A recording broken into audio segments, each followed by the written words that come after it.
Turn around. Give me a show. Today's show, get a shot right here. We'll do the post show. Post show. So today's show is brought to you by Moonworld. Moonworld, disrupting Web3 content, giving power back to creators. Check out our sponsor, Moonworld, at m00m.world. I mean, just look at this. Sick content. Thank you, Moonworld, for sponsoring this IRL Alpha pre-show, post-show, and the main show. Let's see who we're going to go interview today. Oh, let me get to our man. He's got the biggest foot fetish in Web3. The one, the only. Hey, what's up, bro? Troy Turk. Let me get my cocaine glasses Get your cocaine glasses on, Sue. What's up, bro? Yeah, bro. All right. Yeah. Is there? Did you call the guy? Is the guy coming? Yo, Is it a girl? We're on YouTube now, so we can't talk about these things. Oh, this thing's live? We are live. Is there any film in that digital camera? He's got the film. Don't give the cameraman a hard time. It's his first day. I'll give him a hard time. I'll give him something hard, too. Market erection. Whoa. What's up? What's going on? This descended really quickly. Descended? Yeah. Ascended, bitch. Whoa. Let me interview you. How you doing? Oh, Jesus Christ. Good? Hold on, Troy. How are you doing? What's going on? What would you like to know? These are my shoes. So, hey, let's talk about something that's not quite Web3. Let's talk about something Web2. Okay. Bro, you just got a sick-ass role on a new TV show, didn't you? Yeah, which one? The Dr. Death? Dr. Death, Yeah, baby. baby. Come on, talk to us about Dr. Death. Dr. Death is second season is a whole new storyline based on true stories about fake doctors that infiltrate hospitals and ER rooms and commit death on patients. And the fucker that this season is about is still out there practicing medicine under like fake papers, but he's been to court, like international court, and he's still out there. And I play one of the nice fathers of a child, a daughter who's going to get her larynx removed, or there's a new operation on how to like she's going to get a better vocal cords to like speak and stuff like that. Anyway, it's a great show, and it's a really dark story that happens to be true. That's about it. So what channel and where can they find the show? It's on Peacock. It's on Peacock. And you can find it on Paramount Plus, I guess, or black market sites. Get your IPTV provider and just pirate that shit. If you're a hacker or into dark web stuff, you can find it there. Not that I condone that kind of thing. Condone that, yeah. I admonish that, okay? So Troy, now, dude, you have an alter ego, or actually I should say a roommate, who drives you up the wall insane named Fez. Yeah, fucking Fez. How are you and Fez doing these days? He's all right, man. He's just like, he stopped stealing. Like, sometimes he'll like look over my shoulder. Sometimes he'll like buy stuff with my wallet on Bitcoin or Ethereum. And but he's taught me some things. He's kind of got like a loosey-goosey attitude about life, and I'm more, I don't know, I've been in the game for a while, and I got to be more patient, and he kind of teaches me about that sometimes. But I still hate him. I don't know why he ended up at my house, but we live together now, and there's a lot to learn. I'm always going to have these ongoing fights with him, and sometimes you gotta live and learn with your best friends. Don't let him, please cut that part out. He is not my best friend. I just happen to own an asset version of him in my wallet. And Fez heard he's your best friend, and he has been brought to life for some reason. Oh my God, it's fucking the crew. What's up? You guys look like three brothers. Like, you guys all look. Wait, hold on. Who are these three people that just walked in? Let's throw a mic and a camera in all these guys' faces. Who are you guys? Welcome to IRL Alpha. How you doing, man? I'm Lo Swayze. Pleasure to meet you. What's your name? I'm Overlord, Mike. Oh, shit. What's up, Overlord? How you doing, man? What's up, man? Lo Swayze. Nice to meet you. Welcome to IRL Alpha, bro. Lo, nice to meet you. Thank you. We're live on the stream right now, man. So, guys, there we go. We got 3 new recruits to IRL Alpha, man. So, Overlord. Curtis. Mr. Ordinals. So obviously you probably work with Troy, right? With the Ordinals project? Yeah, all over the place. Everyone's involved a little bit. Cool, man. Tell us a little bit about what you guys do in the space. We're just starting to build up. We got a little something going on. I'll let him tell you what we can tell you. Let's go. Talk to Mike about that. Yo, Mike, what's up, bro? Mike about that one. What's that? I said, what's up, Mike? Tell us about- Mike's right there. Oh, that's I'm Mike. Curtis. Ah, see, we're getting all mixed up already because that's the kind of night it's going to be. All right, Curtis, let's talk to Overlord, right? We got a lot of cool stuff coming up. The STX20 stuff that is kind of like a take on the BRC20s. And these guys are going to be some of our test Can you cases. beat the guy? Bingo. X20. Hey, what's up, man? Can you believe it? Yo, Now, you guys all together have a sick-ass project, right, with the Ordinauts. So, No, that's Overlord. My partner is Ordlord. He's an Australian sick cunt, man. He's a sick cunt, man. This is Overlord. Is super What's up, bro? yeah, the sub Like, 10K. is massive. The passports is amazing. Yeah, Ordnauts is definitely its own thing. I do some infrastructure stuff. I'm more boring, but we made some degen tools for Overboard. shitcoining. Overboard. I love Oh, yeah, shitcoining. Overlord. I've been shitcoining on Solana for like the last month and a half. Dude, come to Stacks and try it. Oh, so you're building on stacks? I bought. I got the. Can we turn this way? Yeah. I'm fucking. Yeah. Get his good side because he only has one good side. You don't turn this way. So no. Did you get that? So on Stat Screener, did you get the Leo? Yeah, oh yeah. Oh, yeah, Leo. he got dropped. Yeah, because I've been interacting with him for a minute. Oh yeah, Leo did really well. Yeah. So we should get on the thing about stacks. So I'm looking for some other coins. Sir, we have a show going on and we're live, okay? Oh, so sorry. I mean, come on, we have our audience to think about here. Oh, so sorry. sir, Twos are necessary. It's just happening. Sorry. so shitcoining on stacks is coming up, Hey, right? if you want BRC20 tech on an affordable trading platform, and it's going to be the same. Clean, and look, fast gains, baby. I got to check with my co-founders to see if I can drop something, but we got some tech coming up that's going to make it very interesting for ordinals and layer 1, layer 2 compatibility. This is IRL Alpha, baby. This is why you tune into IRL Alpha to get the IRL Alpha right now. Yo, Sorry. Troy has done a lot of cocaine, ladies and gentlemen. Overworld, bro, pleasure. Thank you, Curtis. Of course. We did. Would you like to?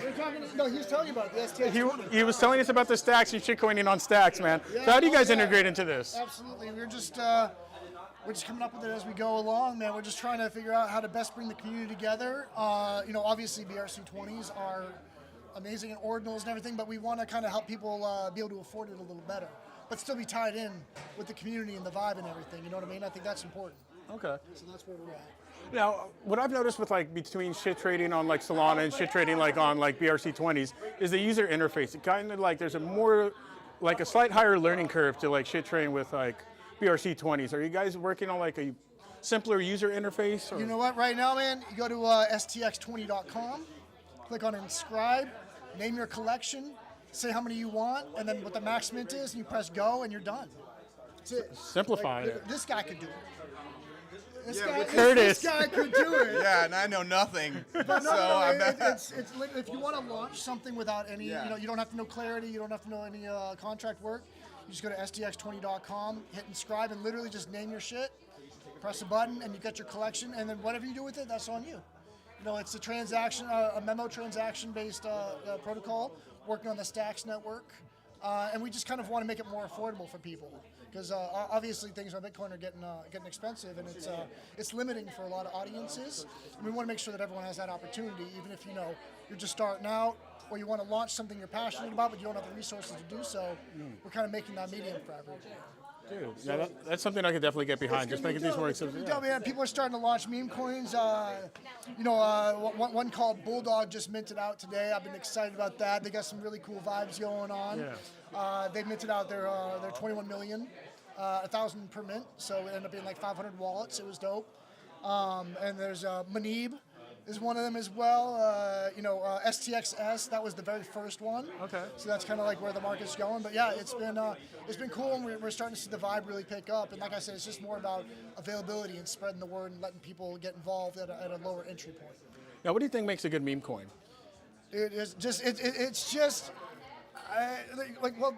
seen Wizards, so they've got their niche. I don't know if I could pull that off, but if people are having a good time, and if the vibes are right, and if you keep it keep your expectations right, if you're not this is gonna be $1 billion project, if you just keep it community oriented, kind of try to bring in friends, make connections, and grow.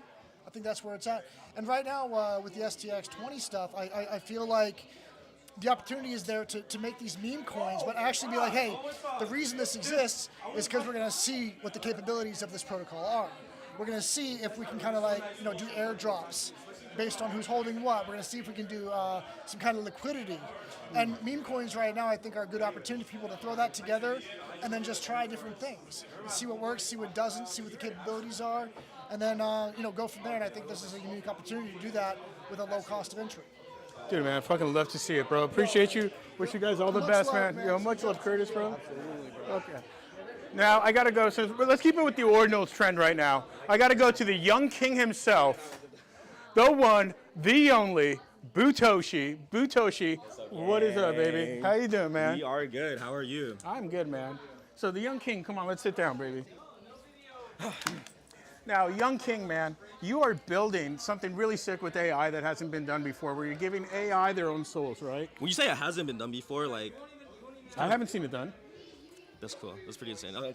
No, yeah, yes. Oh, okay. That's so stream.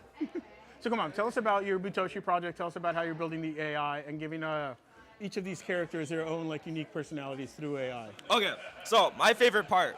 So, hi, I'm Butoshi. I run the project Bitcoin Booze. Bitcoin Booze, check them out. Sub 10K Ordinals project. So. Oh, you're sub 10K. Yeah. You didn't tell me that before. Where's my honorary, baby? What do you want? Do you want the dick butt honorary? Yes. I got you. Yeah, you got me? I got you. We saw this right here. Look, handshake. He said dick butt honorary. Hold up. I will pull it up as I'm discussing. But oh yeah, dude, AI. show everybody So at home the dick butt honorary. I will. I am a dick butt maxi. One dick equals one butt. But with AI, like I work on giving AI digital souls. So in my Discord, I bring my characters to life and I give them. It's basically like interacting with a human, but it's a bot. And a lot of people actually don't know they're bots sometimes until like they get into it and they're like, wait, that wasn't a human. So it's pretty cool, like seeing interactions like that. Let me find the dick butt. Because I showed you it, right? Like you in did show me person, the like, dick butt, and I fell in love right away. I mean, it's a bipedal peen with the dick coming out its butt. How can you not love it? Wait, hold on. Ready? Reveal. Oh. Here's a big reveal.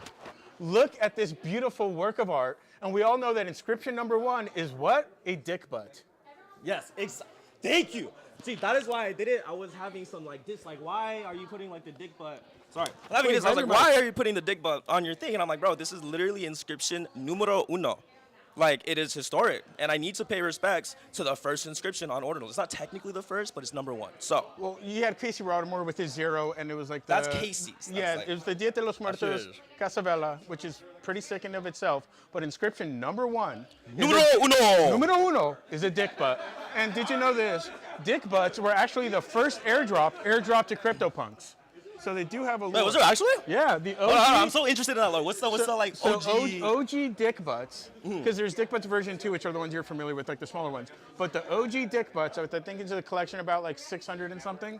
Those were originally airdropped to CryptoPunks. That's fucking. The crypto dick butt. See, another is like dick butt is love. Dick butt is love. Dick butt is life. Don't ever forget one of the OGs. Always remember, when you see a dick butt, that is just love, and love your dick butt.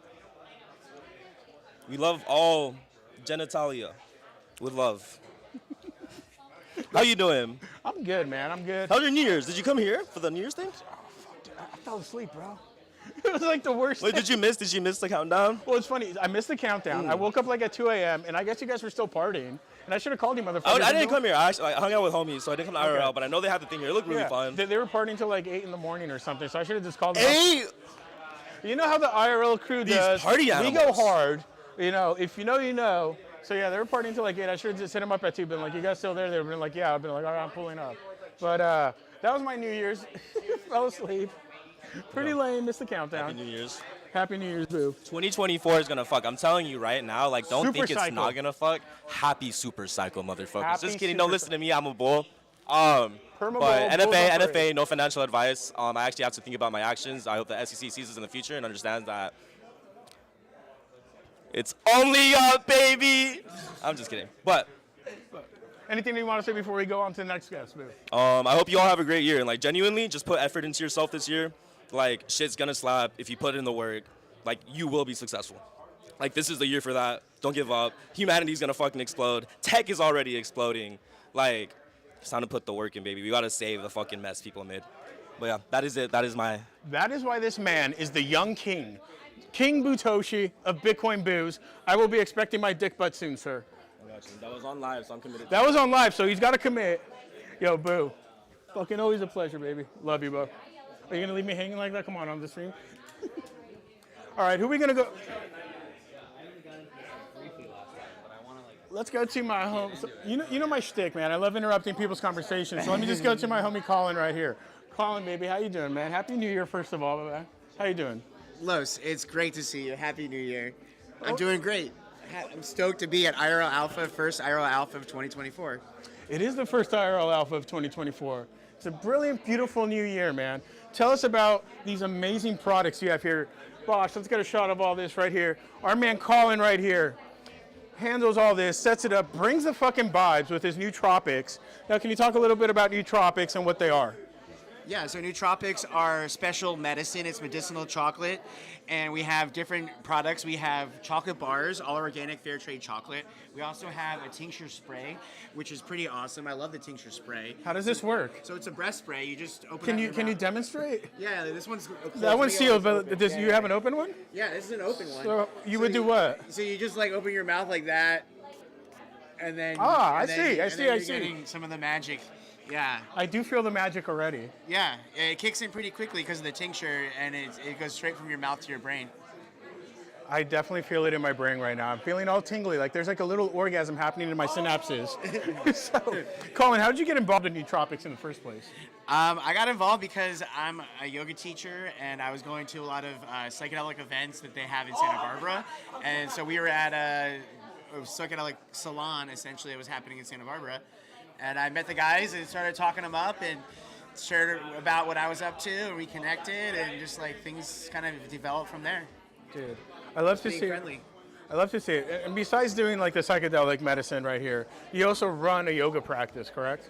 Yeah, so I have a yoga practice that I'm mixing in with Web3, and we're exploring like surf culture and surf art too. So we're kind of just wellness and Web3, kind of crypto. We're kind of finding the nice seam with that. And it's immersive wellness. It's called Zen Drifter. Dude, Colin Brightfield, master of fucking vibes, always bringing the good vibes, dropping the sick nootropics, bringing the medicine. Colin, happy fucking New Year. Love you, brother. Happy New Year, Los. Happy New Year, baby. Happy New Year, baby. Let's go. Let's go. Oh, let's see. Who do I got? Who do I got? Who do I got? Who do I got? Who am I going to go to? I got to go to my man right here. Come on. Come to the light, Golden. Come to the light. Come to the light, Golden. Come to the light. So this man right here, Golden, head of creators at Rug Radio. Rug Radio has had a fucking amazing start of 2024 already, man. Golden, Rug Radio merged with the Crypt. You guys picked up the espresso shot. Man, tell us about the whole process, everything going on, what you're doing for creators. How's it fucking going? It's going fucking fantastic, man. Fantastic. First of all, thank you for the amazing intro, my man. You are on fire. And yeah, man, I mean, big shout out to Rug Radio. Amazing things are happening, man. I am honored to just be able to work with the creators, first of all, but also to be able to build the creator program, right? You just talked about the espresso shot in Sansa, and to be honest, that was manifested right here in Venice at IRL Alpha, right? I made a connection from Fly Ride. He put me in touch with Sansa when he was in town. We connected, boom, it happened, right? So big shout out to the IRL crew, not just the culture and thing that's happening here, but the connection of meeting people in real life to begin with, right? Because magic happens that way, man. And I've just, it's been like a dream, man. Look at this. We got the Man, another Tony. legend right here. Tony, what is up, man? What is Man, up? I'm gonna catch you in a minute, Tony. Dude, man, let me get, Yeah, like that's another one, man. Like when you get to like I mean, look at this man's amazing beard. The most interesting man in Web3 most right there. interesting man in Web3, man. Most interesting man. I got a mic right here. Oh, You can- okay, yeah. But yeah, man, that's what I mean. Like when you actually get to meet somebody in real life, like it really just puts things on another level. I give the most encouragement to anybody who hasn't been able to do that, who may just be watching. Go out to your local thing, try and connect with somebody. It is worth it, 100%, man. So IRL really is the alpha, is what you're saying. 100%, man. It is the alpha. It is the alpha. If you're trying to make a bag, if you're trying to make a move, if you're trying to make a connection, that's the way to do it, man. Put your hands on somebody. Go talk to them. It'll get you to places you never thought you could be. Bro, you know, I got to be honest with you, because like we've talked online and everything, but up until we met here, it's like Yo, it's a whole different vibe, bro. Your vibe is fucking beautiful. Your name Golden, that's your fucking vibes, bro. So it's like, dude, love you, bro. Love you, man. Love you. Yo, congratulations on everything Rug Radio's doing. Congratulations to you, head of creator. Congratulations on picking up the espresso shot. 2024 is gonna be lit. 2024, baby. Let's get it. Let's get it. Yo, check out Rug Radio. I mean, I don't even gotta introduce them because you know, if you don't know Rug Radio, who the fuck are you in this space? What are you doing? What are you doing? You know? Let's see who else we got over here. Thank you so much, Golden. One of our amazing producers. We couldn't do this show without this man. I mean, look, he even brought us a 12-pack. That's actually compliments of Tony Herrera, panelist and punk icon. Oh, wait. I'm holding the mic to me and you're talking. Oh, yeah. These are a gift of Tony Herrera, panelist tonight and punk icon. We're thrilled to have him here. It's exciting. And that's... And Rosenbaum, like this is like what, our third year doing our RL Alpha. We're only getting bigger. Panels are getting bigger, man. Yeah. Third. Third. Maybe I'm wrong. So, where do you see IRL going? How do you see this building? Sheesh. I mean, you know what? I think what we're doing is just taking it one step at a time, one show at a time. There's a zillion opportunities in front of us, but you know, I think nowadays we're just really focused on producing really, really quality content. So that's why we've put a lot of more focus into this show itself and its production. And of course, we have the Ordinals Are Dead show, which is you know, by far and away the most popular Ordinal show in all of YouTube, Twitter, and everywhere else. So pretty exciting to see that. And of course, we have our little Spaces schedule, and Big and I have a little generative art kind of show we just started. So Art is done. well, that's the Spaces, and we have we were calling it Gen Art is not art, but we actually are changing that. We haven't started for this new year yet, but we'll get back on it soon. Dude, love to see it, bro. And with that segue, I'm gonna go find the most interesting man in Web3. Heck yeah. So now, this man minted like 100 and something punks. He's got a better beard than I do. This man is literally the most interesting man in Web3. I gotta go to this living legend himself, one of the founders 50s. I'm gonna just creep up behind him. The legend himself. We're here with Tony Herrera. Tony, how are you doing, man? I'm doing amazing. Thank you. Thank you for having me. How are you guys doing? Dude, doing great, man. Now, dude, you're such a renaissance man. I mean, like, besides this amazing beard that you've got, like, dude, you minted like over 100 punks. You're one of the EPs on Calle Vita, Yes. which was Miguel Floss's, like, film. First film financed by NFTs. Correct. Man, tell us about your process. Like, how did you get into all this? How'd you become such a legend? What can I learn from you? How can I be you? So, thank you, but you know, it's an honor. I got into crypto early on in 2015 or so. Really started looking for a solution for. I come from working in the immigrant space, so I work with a lot of Latinos, particularly a lot with the undocumented immigrant community. And at the time, I was looking for a solution for people sending money back home. So, and that's how that led me down to Bitcoin and crypto. And so I really sort of dove into crypto more because I was like trying to look for a solution to a problem that we had in the community that they, you know, to this day, they continue to spend a lot of money sending money back home. And that's really how I fell into crypto. And then through Bitcoin and then later Ethereum, you know, I happen to like art. And so you mentioned the CryptoPunks. I minted, you know, I actually didn't mint, I claimed, because at the time it wasn't a mint, it was a claim. I claimed over 100 punks only because, not because I thought they were going to be hugely valuable, I just thought they were super cool. Yeah. And, art on the Ethereum blockchain and it's going to live forever. Never in my wildest did I think that they were going to be worth a lot of money, otherwise they would claim more, right? So that's that. That's amazing. And like you said, actually, like a real world problem, like with immigrants sending money back home, remittances, like you would wire money, it would take like days, it costs a lot of fees. So it's like, you're actually talking about something that crypto does solve and everything. So where do you see like solving real world problems? Like, it's like, how do you see the space moving forward to actually solve that and to like avoid just falling into like a corporate trap of just creating the same barriers that were there before? So a couple things, I think where we build, so, you know, we're in the, for me, this is the second cycle. So we had, actually the third cycle, because we had the 2017, 2018 cycle. I remember that cycle. And then we had the cycle of the NFT and DeFi space of 2020 to 2021. And we had the bear market, right? And I think we're kind of entering another cycle now. You know, we have ordinals, you know, you have a lot of movement in terms of NFT lending.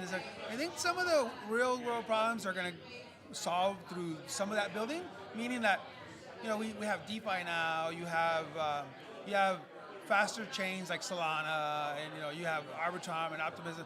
And I think that slowly, things sort of evolve slowly. I mean, this is still a very nascent space. It's very early stages, and it's also like still very much nichey, in the sense that Does get clicky and like. yeah, it's very clickish because you got the punks and you got the bored apes and then you got you pudgy penguins and so they're like little siloed groups, and so I think it's going to continue to evolve. On more precisely to the question of like real world problems, I think we're starting to see a little bit with lending, where it's moving from not just NFT lending, but also real-world assets, so RWAs. There's a fantastic project that just got launched called Fabrica Land, where they tokenize property, so you can actually buy like really real real estate. Okay. So it's Fabrica.land, and so I think that the real-world cases will begin to be solved as we sort of like experiment with different projects. You see, a lot of what we do in this space is experimentation, right? Like back to the ICO craze of 2017, 2018. 99% of those ICOs are no longer around, right? We go back to 2020, 21, 90+% of the NFT projects will probably cease to exist. And I hate to tell people, but I'm sorry, I'm not fighting anybody. It's just that it's a natural thing. It's like I own a lot of NFTs that have gone to zero. So it's like Same here. I've lost a lot of money on that. So I think, but I love blockchain and precisely permissionless and decentralized technologies because of the potential that they have there. I don't know that we're there yet. I think that we're inching closer to there. But like right now we're still in a very speculative. We're like everybody's waiting for a bull market, hoping that their bags will pump and get some liquidity. But I think that slowly we will begin to see more and more introduction of different tools. You're starting to see options, NFT perps. You're starting to see. So I think slowly, I think we're going to get it. I actually think we're going to get it much sooner than people think. That doesn't mean that the next cycle is going to be a very volatile cycle. And there's going to be certainly like anything. There's always going to be winners and losers, and we don't know where the dust will settle. Only time will tell. Yo, Tony, man, it's always been a pleasure talking to you, bro. You, Legend, bro. Good to see you, man. Thank you so much, Tony. Let's see, who do we go to now? Look, she just sat down, so it's like I'm gonna take this as my cue to sit next to you. Isn't that sweet? How you feeling? What's up, Jess? Upper Reality, how are you doing? I'm good. How are you? Happy New Year. Happy New Year to you as well. Dude, tell us about yourself, what you do in this space. Snap. Well, okay, let me kind of like get cute a little bit. But I'm a musician and somewhat part-time economist, maybe closer to full-time than I'd like to admit. I like to find the intersections between music and geopolitics and kind of unlock the quantum secrets through sound that we can all enjoy and appreciate and hopefully make a little money in the process. Never a bad thing to find financial freedom in this space and decouple from, the 9 to 5. Nothing wrong with that. I mean, I've never had a 9 to 5 in my whole life, which, for better or for worse, I'm here, I'm living. And we always want to kind of establish ways that we can build community that can be self-sustained, that, doesn't have to compromise its morals in order to kind of like get what we need out of life. So aren't we all pushing for that? So earlier today, I was at the barbershop getting this fresh cut. Shout out to Benny, world famous barbershop. We're chronicling the cut. The Barber Chronicles. Check out Benny, world famous barbershop on Twitter. So we were actually talking about music NFTs. Okay. And I know you're involved in the music scene. Certainly. So where do you see like the future of music NFTs going, and like how you can actually monetize your music on the blockchain and provide value for not only artists but also to the holders that like would buy your music? In my opinion, I think it's important to reach into the crowd of actual music listeners, like people that value music as who they are as people. I don't want to go too far into the quote-unquote mass adoption thing. I don't necessarily think, we have to go out and onboard and pyramid scheme everybody into the situation. But I do think that it's important to understand that we have a large base of people who really love music. It provides tangible experiences for their life. That's the value, not the sort of financial representation that somebody can flip on a chain twice or thrice based on your popularity at the time. That's not sustainable, you know. You want to tap into the same thing that people in the Web2 world are already tapping into. The ability to come into your existence independently through your sound and to be able to build community with people who want to invest in that so it gives back to them too. That is some straight alpha. Coming from Upper Reality. Upper Reality, where can we find you?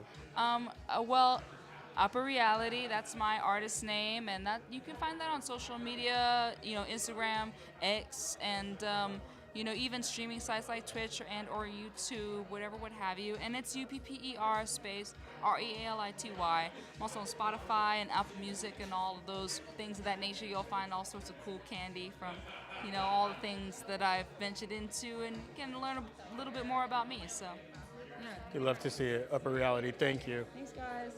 Thank you so much. Upper Reality, check her out. Amazing artist in this space, amazing music. Thank you so much. Let's see, who do we go to? Who do we go to? Who do we go to? Do you want to come? Yeah, well, I got here early, so I'm kind of mad. You did get here early. Sorry to, it's my stick to interrupt conversations, and I got to stay true to brand and interrupt the conversation. We're kind of fighting, but it's okay. I love us. We are having some creative differences. No, I wouldn't have come here early, but it's cool. I did. Sorry. It's all good. Tune in for the juicy drama on the post show if you want to see. I don't want to do the post show though. That's chaotic. I came for the pre-show. We'll see. Anyway, fucking juicy. I'm not even saying any curse words. Oh, that's right. We are on YouTube now. Yeah. So he already did some shit before. But what's the good drama from the pre-show? Like, hit me with something crazy. Now this is all you. Oh, wow, now. All of my things I had planned staying in my head. Well, hold on, Jen. Now, I got to say, you are one amazing artist in this space.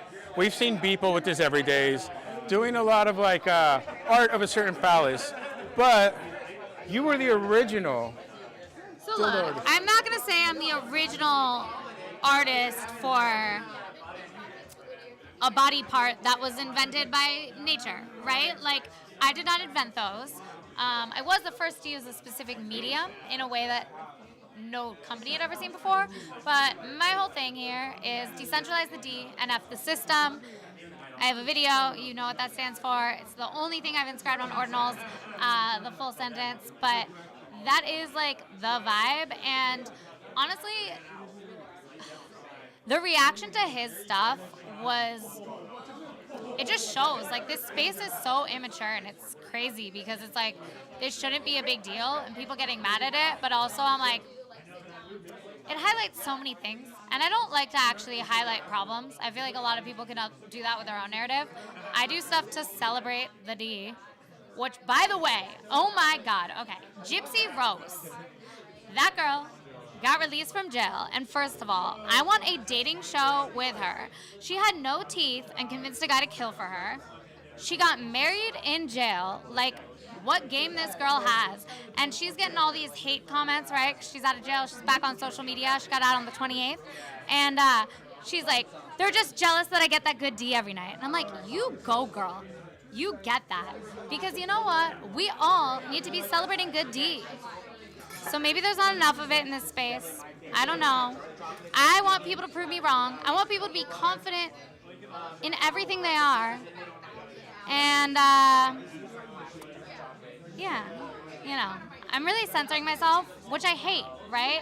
We have to self-censor because of society, and that's annoying. And that's why the blockchain's important, because you can do whatever the F you want. Decentralize the D, F the system. Get on the C chain if you want, the chicken chain. And the worst kind of censorship, obviously, is self-censorship. You should never censor yourself, unless you're on YouTube, because they'll kick us off, as we've been kicked off before off YouTube. Which is bull, because other people have said things verifiably worse. I still don't know what we said. I still don't believe it. I got to ask Vegan for the clip. I've asked everyone for this clip. But anyway, YouTube, we love you. I respect your shit. I read your terms of service. And, you know, I don't think the principle of everything I do is to educate people truly on how all of this works, right? Like, it is so important that people understand. Misinformation's not cool. Well, But that's just a how do Halloween you costume. get? I was misinformation for Halloween. Killed it. Didn't kill it. It was the most 2023 costume I could think of all time. So maybe Great I did costume. manifest that. Great costume. But that is a pageant, YouTube, not a proponent of it. And it's making fun of everyone in the world. It's chaotic in here. Like, is chaotic. I We have was a live thinking show. Everyone's here because conferences haven't started yet, right? Like, no one's traveling. Yes. And I love it. Well, IRL is becoming bigger and bigger, so it's like we're getting there. Jen. As things, I'm good, thank you. Wait, hold You on. can't show that on YouTube. These are just gummy bears. They're gummy bears. Jen, love you. Not in this. I'm not safe for work. We are definitely not safe for work, and these are definitely not drugs. So let's see, who else do we got over here? Who do we got? Who do we got? Who do we got? Where do we go? Where do we go? Where do we go? You know what? Show me. Show me is busy right now. Let's go this way.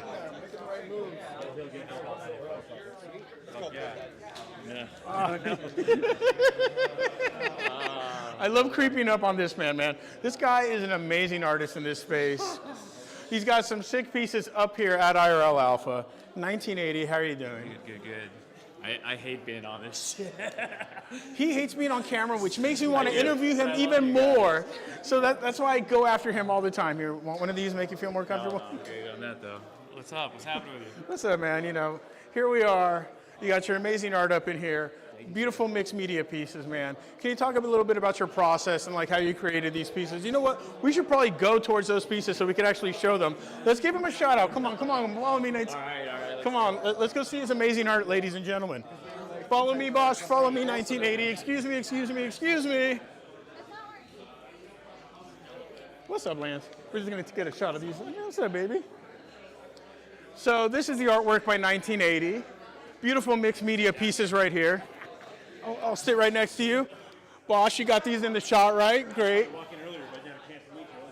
So how did you come up with the process? What was your process for creating like these beautiful like mixed media pieces? Yeah, for sure. You know, the patterns that run through it are generative art. That's done in processing. So generated those patterns, and I actually used Blender to make the kind of like imagery come together. You know, kind of like hacker-ish style vibes.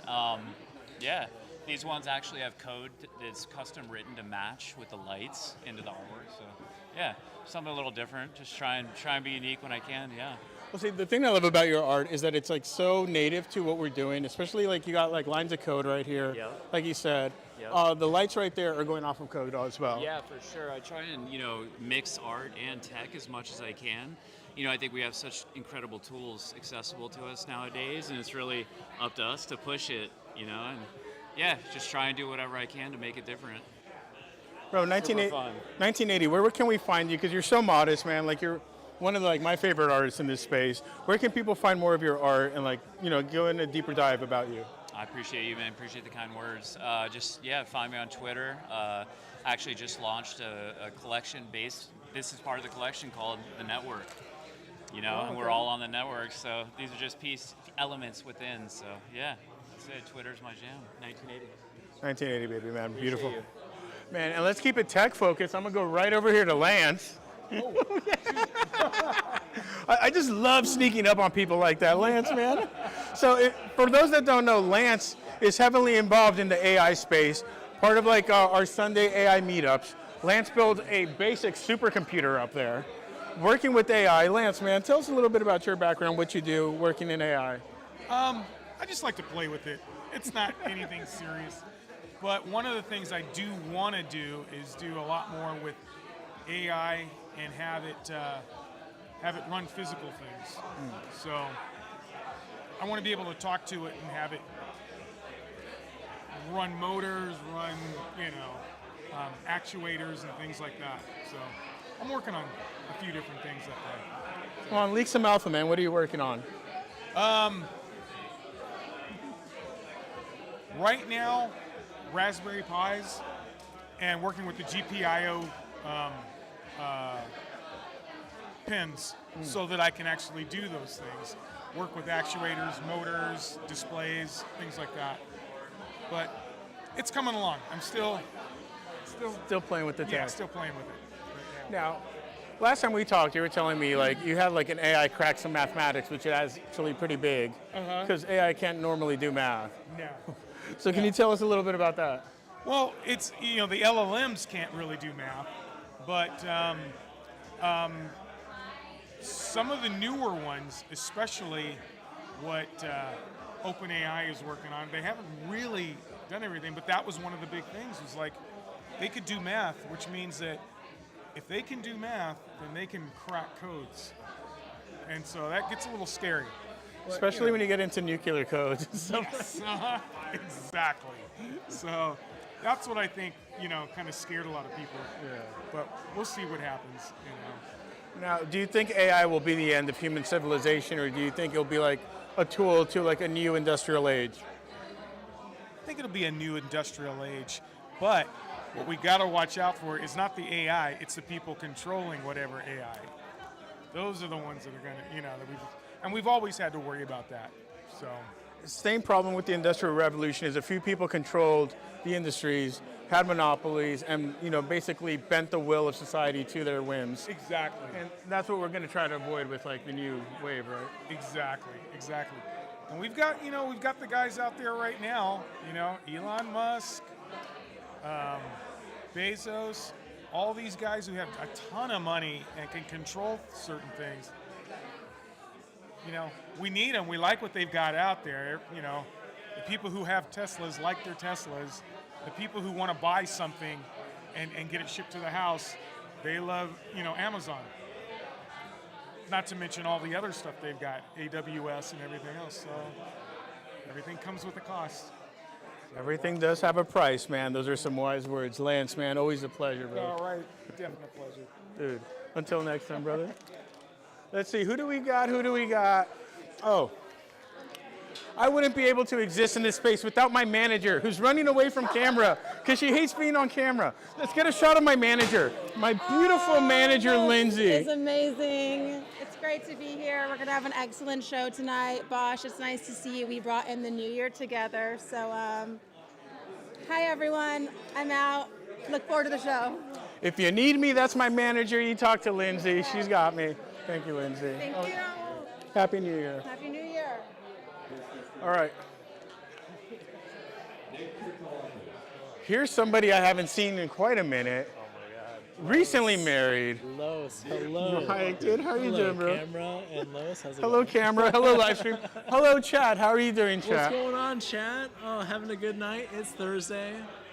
New Year's happening.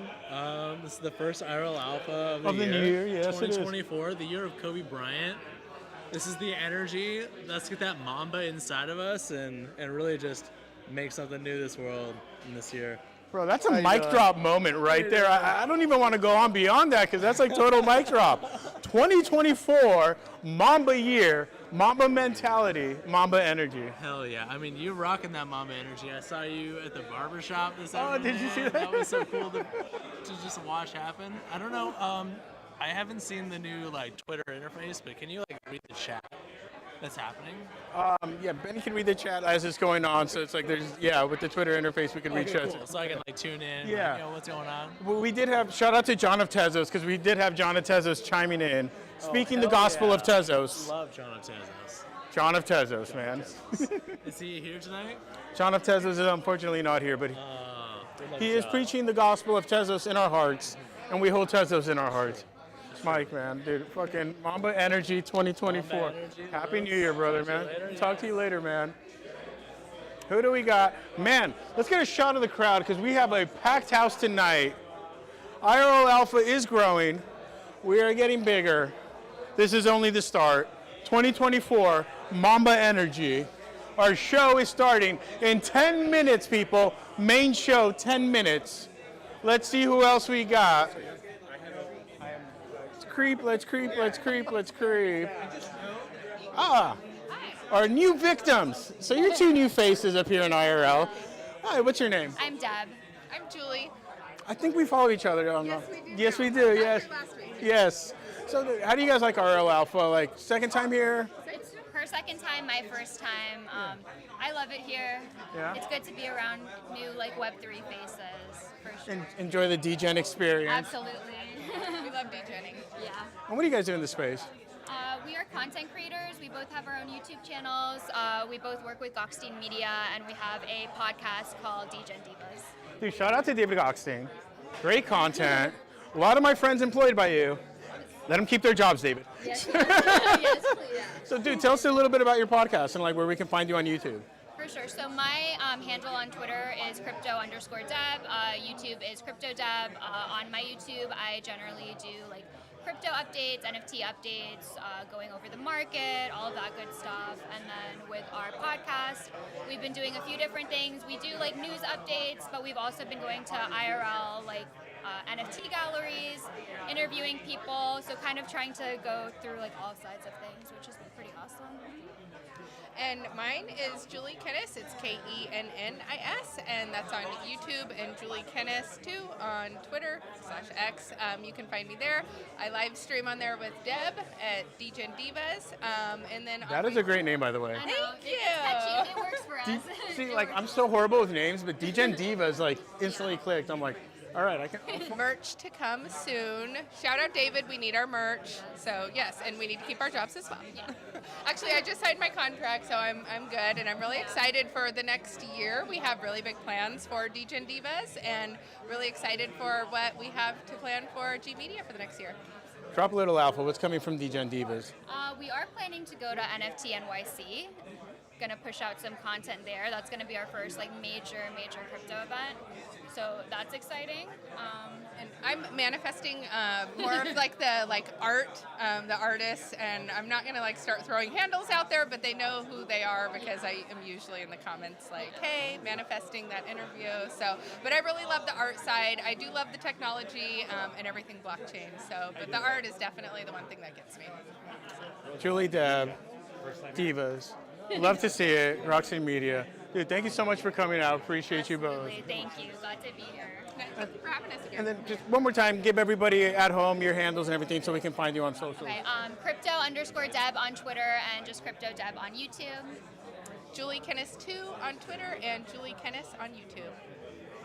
Thank you guys. Appreciate you. My favorite ordinal mother effer, because I forgot we're on YouTube, so we gotta censor ourselves a little. We'll see. All right. What's good? What's good? What's good? You know I always gotta catch you, bro, every time I see you. Man, of course. Dude, for those that don't know, this man is the ultimate Giga Chad. So much of a Giga Chad, his parents named him Chad, because they already knew he would be a Chad. The one, the only, the mother effing BitGod. BitGod, how's it going, man? Hey, man, great. How are you? I'm doing really well. I'm here for our office. It's fucking packed house with this bitch, dude. What's going on? I mean, dude, Bosh, get a shot of this, Packed right? house in here, man. Come on, look at this packed house. What the hell? Dude, we are vibing. We are fucking growing. We're getting bigger and bigger. Every week.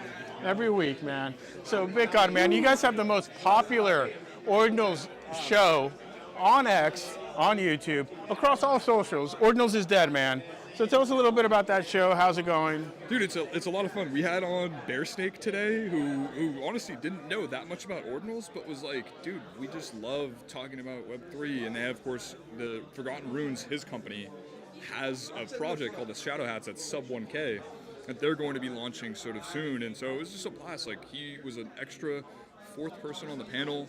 He didn't know much about Ordinals, was asking the right questions like, what the fuck is that? And so it was great to sort of like pop off of that for the audience and, you know, explain things better for some of the newbies. And yeah, we had a blast.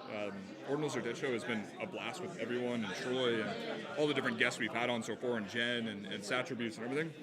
Speak of the devil right here, right here. Right No. Check out Forgotten Runes if you haven't already checked out Forgotten Shadow Runes. Hats as well. And Shadow Hats on Ordinals. So no, it's been a lot of fun, man. Like, I love our alpha, and we have to keep pushing that. Like, it's been a lot of fun, but you know, want to continue to get better and better every single week, and I think we are. So you know, I definitely see the trajectory just going up, man. It's like super cycle coming, baby.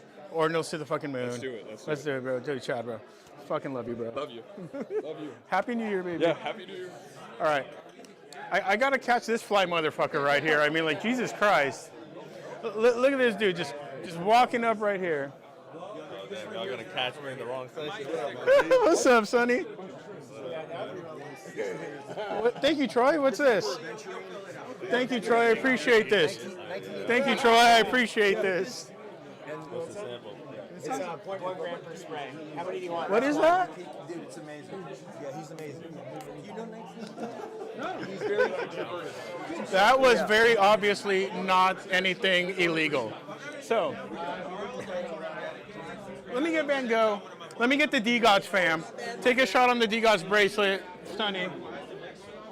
Let's get the D-Gods fam in the house. Come here, Van Gogh. Come here, Sonny. Let's go into the light. Let's get some good light. So for those that don't know, come here, Van Gogh. These two fly motherfuckers right here.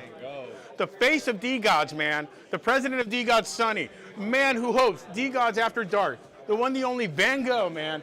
How's it going, guys? Oh, thank you for the D-Bands last time. Yeah, I saw it.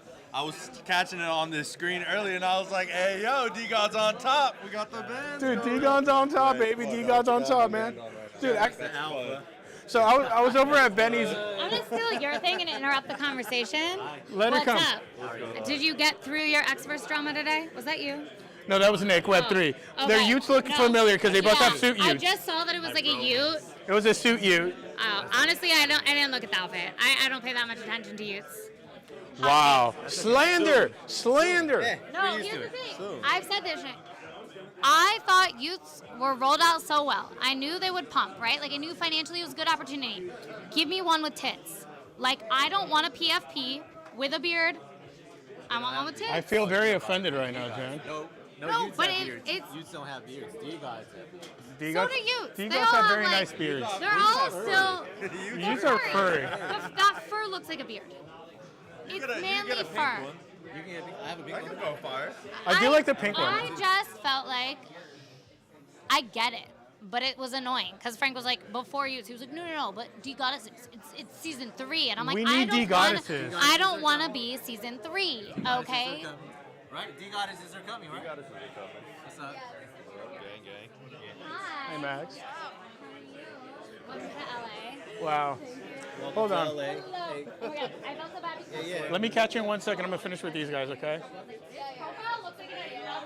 All right.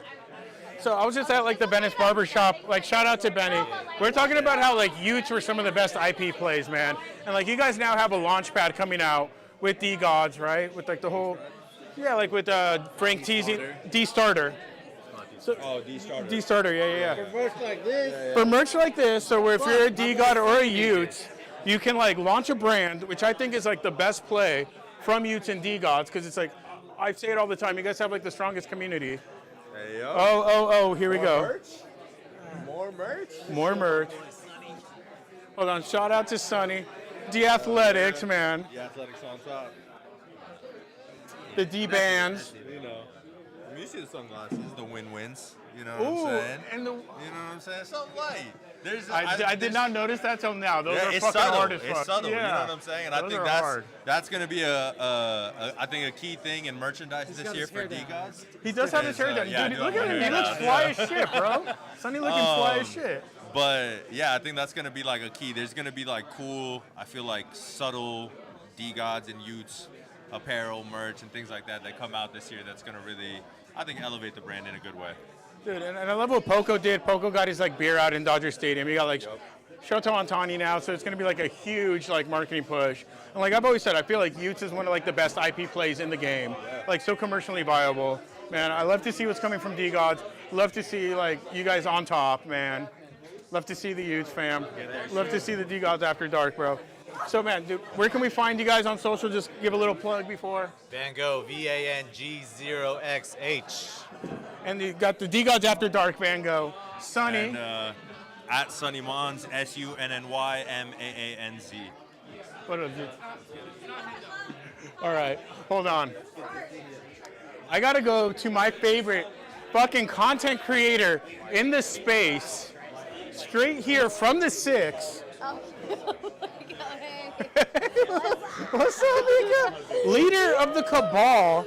Oh my God, I feel like I'm meeting a celebrity right now. Look at your shirt.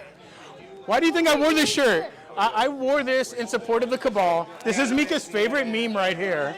Because of the purge. Welcome to the purge. If you know, you know. If you know, you know. See, I feel like I'm meeting a celebrity right now. I'm a little starstruck, Mika. I'm starstruck with you. Look at you all dripped out. Hey. Hey. Yo, you're the best. You're the most supportive, amazing person. You were teaching me all about the alpha this week. It was so good. So I'm happy to be here. It's all Zen is pretty big. It's excited. It's getting exciting. You got to pan over there and show them what's happening. We're not going to do Zen like that. We're not going to do Zen like Okay, that. yeah. So Mika, dude, you've been in this space That's a me thing to do. you've been in this space like over 3 years. I've like seen your rise, like coming up on spaces, just like improving your content game consistently. Literally one of my favorite content creators because you're always like, yo, teaching people like in a humble manner. This is so hectic because like we're in the path of like people are coming in and out and I'm like sensory overload. Well, I always get in the way and I always interrupt people's conversation. That's my shtick, man. Like we're just gonna roll with it. Okay, what was the question? So okay. What is my question? Okay, so I've seen your content game come up and everything. So for anyone out there like wanting to create content to be a pro like you, it's like, what would your advice be? Here. Just put out FaceTimeable content. Like pretend like you're talking to friends. I think that's like the best thing. Don't be so picky with it. Just like release it. Don't be hard on yourself. It's not about being like embarrassed. It's about like you shouldn't make content for your friends on like Instagram. You should make content for like, you know, Yourself. like in a way, like there's obviously someone that thinks the way that you do, and like, you know, there's somebody out there in the world that like might feel connected to the content that you make, so just make it. Bro, and I've always loved how you've been so candid with like so many different topics. Like honestly, the whole Mika chat has gotten me through like a horrible bear market. Dude, shout out to you. You got me through the bear market, but I felt like a bull the whole way. Like, what bear market? What? Dude, if you're a bull, you're a bull, man. It's like We're bulls. we're bulls, man. Let's go. Dude, shout out to my favorite content creator in this space, Mika. Don't lose. Check her out across all socials. Mika, thank you so much for coming to the panel. Great to see you. Great to finally meet you. Thank you. Little Thank you. starstruck. I'm excited. You're excited? Yes. The panel is welcome to the panel. Go up this way. And chat, I feel that is all the time we have for today. Thank you so much for tuning in. Follow us across all socials, IRL_alpha. Follow me, your boy Lo Swayze. We're going to get started with the IRL Alpha main show, coming to you live from Venice, California.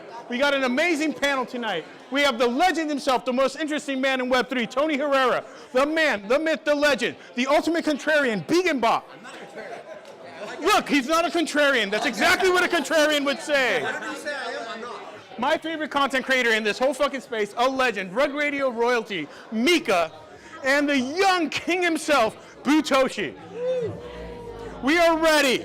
Join us live. Thank you so much, chat, for tuning in. Thank you for everyone on YouTube. Thank you for everyone on X. This is your boy Lo Swayze signing out. Peace. Thanks, boss. Capture, yeah.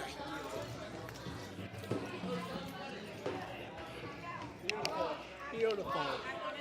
Beautiful. Thank you. Thank you. Thank you. Thank you. Thank you. Dude, you're so good at it now. What happened? Like, you're so good now.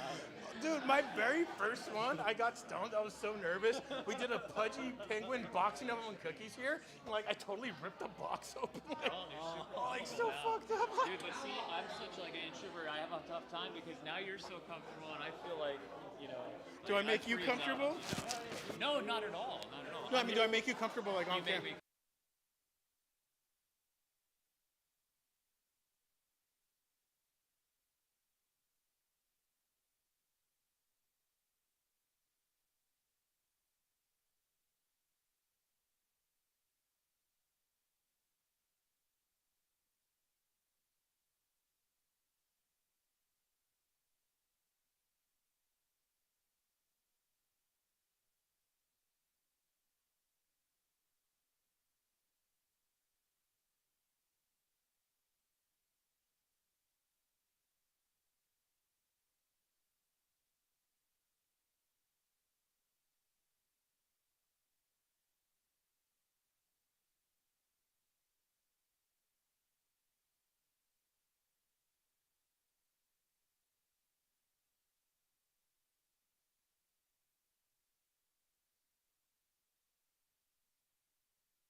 Whenever you see someone in front of them, no, me and Lance do it. I go, Lance, and we take a photo of each other, and then we send it to each other. It's the move, so when you see the crew.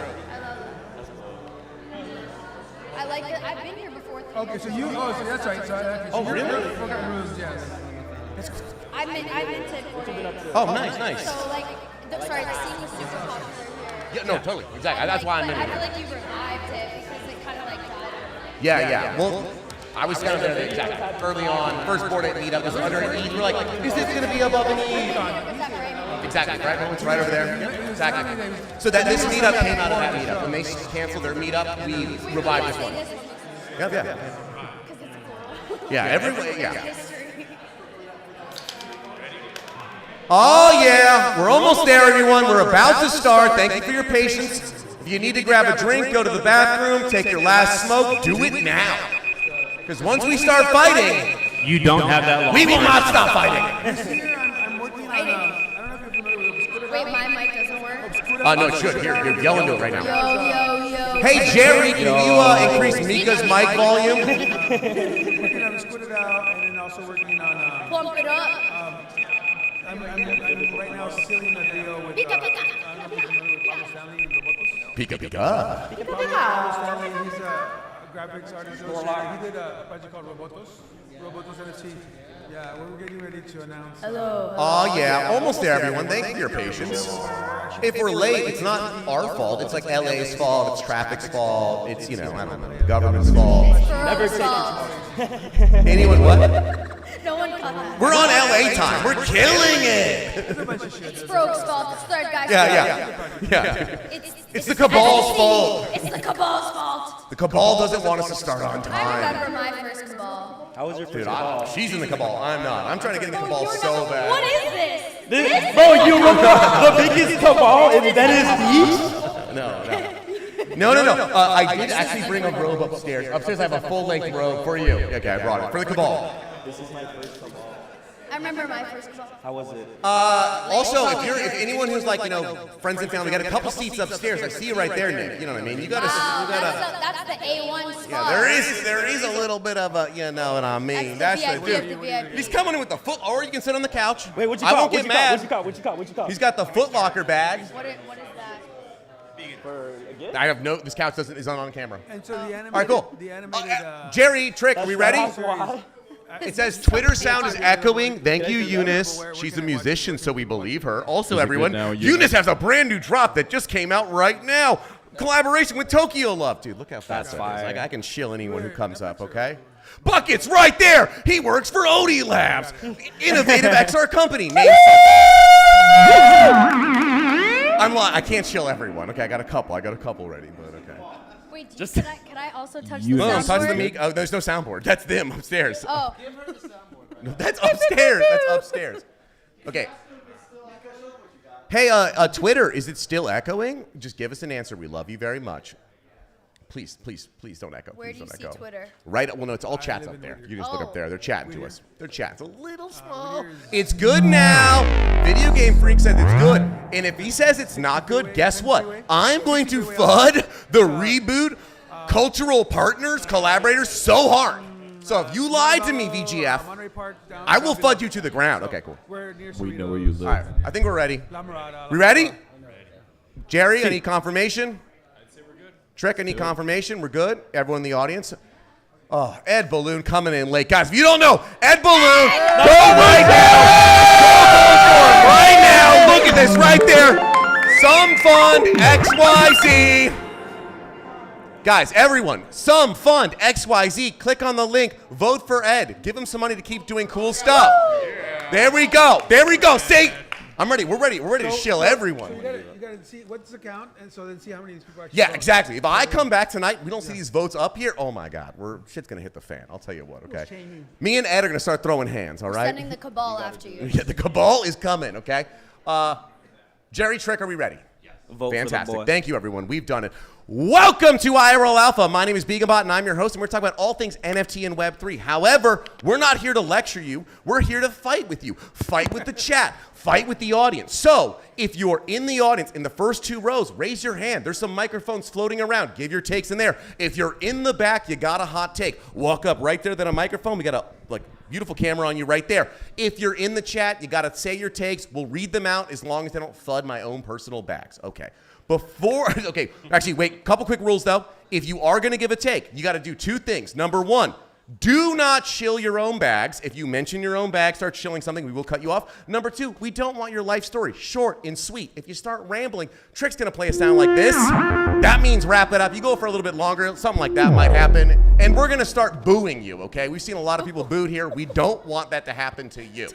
Okay. It's actually really fun when people boo. It's actually a lot of fun. It's really fun, okay? Feel free to boo, audience, okay? Bro, during the Kevin Rose day, that was like, I was like, oh my God. Yeah, there was booing. Okay. Before we get into our panel, if you don't know, this is a family affair. Only a couple people run this show. It's myself. All I do is talk, and I'm a loudmouth. Everyone who does everything else is Rosenbaum, Trick, and Jerry. They run the lights, the audio, the booking, every single thing. Give them a round of applause here. So if you want to be on the show in the future, you go hit up Rosenbaum. If you didn't look good on camera, you go hit up Jerry and Trick, okay? Don't come to me for any problems. I did all the good stuff. They did all the bad stuff. I'm just joking. Okay, cool. So let's get this panel here for the very first time back on the show. I want silence. What? Thank you. Thank you. Butoshi, the young king. If you guys don't know, this MFer is destroying ordinals. He's got a killer ordinals project. He's got an AI chatbot. Every single time an ordinal project comes out, he's like, oh, I got a couple. Yeah. Okay. Oh, you didn't get them? Okay, whoops. It's driving me crazy here. Oh, it's because it's fun to collect all of them. Like, you just, man, it's like, inscribe this. I'm like, okay. Okay, cool. Guess what? None of us are getting in here. How are you? What are you working on next? Can you put the thing of the Twitter, the ordinals chatbot? So one of the things I can't because you're filling in a spot. Wait. Sorry, whoops. You got it. Search Butoshi. Okay, there we go. There we go. Never Got mind. it. Oh, I thought okay. So I made the ordinals chatbot. It's basically silence. There you go. So I just recently developed the ordinals chatbot. It's basically a chat GPT bot, but it's trained on everything ordinals. So you hear ordinal motherfuckers talk about whatever complicated technical topics. Ask the chatbot. You got an instant question. Now you're in the know. Now you can tune in and fight with us more because we need more content. Run it. Beautiful, beautiful. Thank you. Super excited.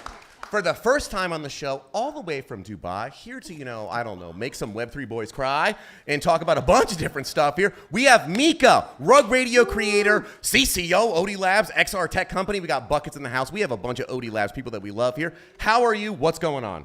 Wait, let's get the woos. Woo! I heard like one like. There we go. You intimidate them. I'm like, whoa. Actually, it's so good to be back. I mean, like, I feel like the last time I was here for the first Bored Ape Yacht Club event at Venice at Bright Moments. That's some OG stuff. You remember.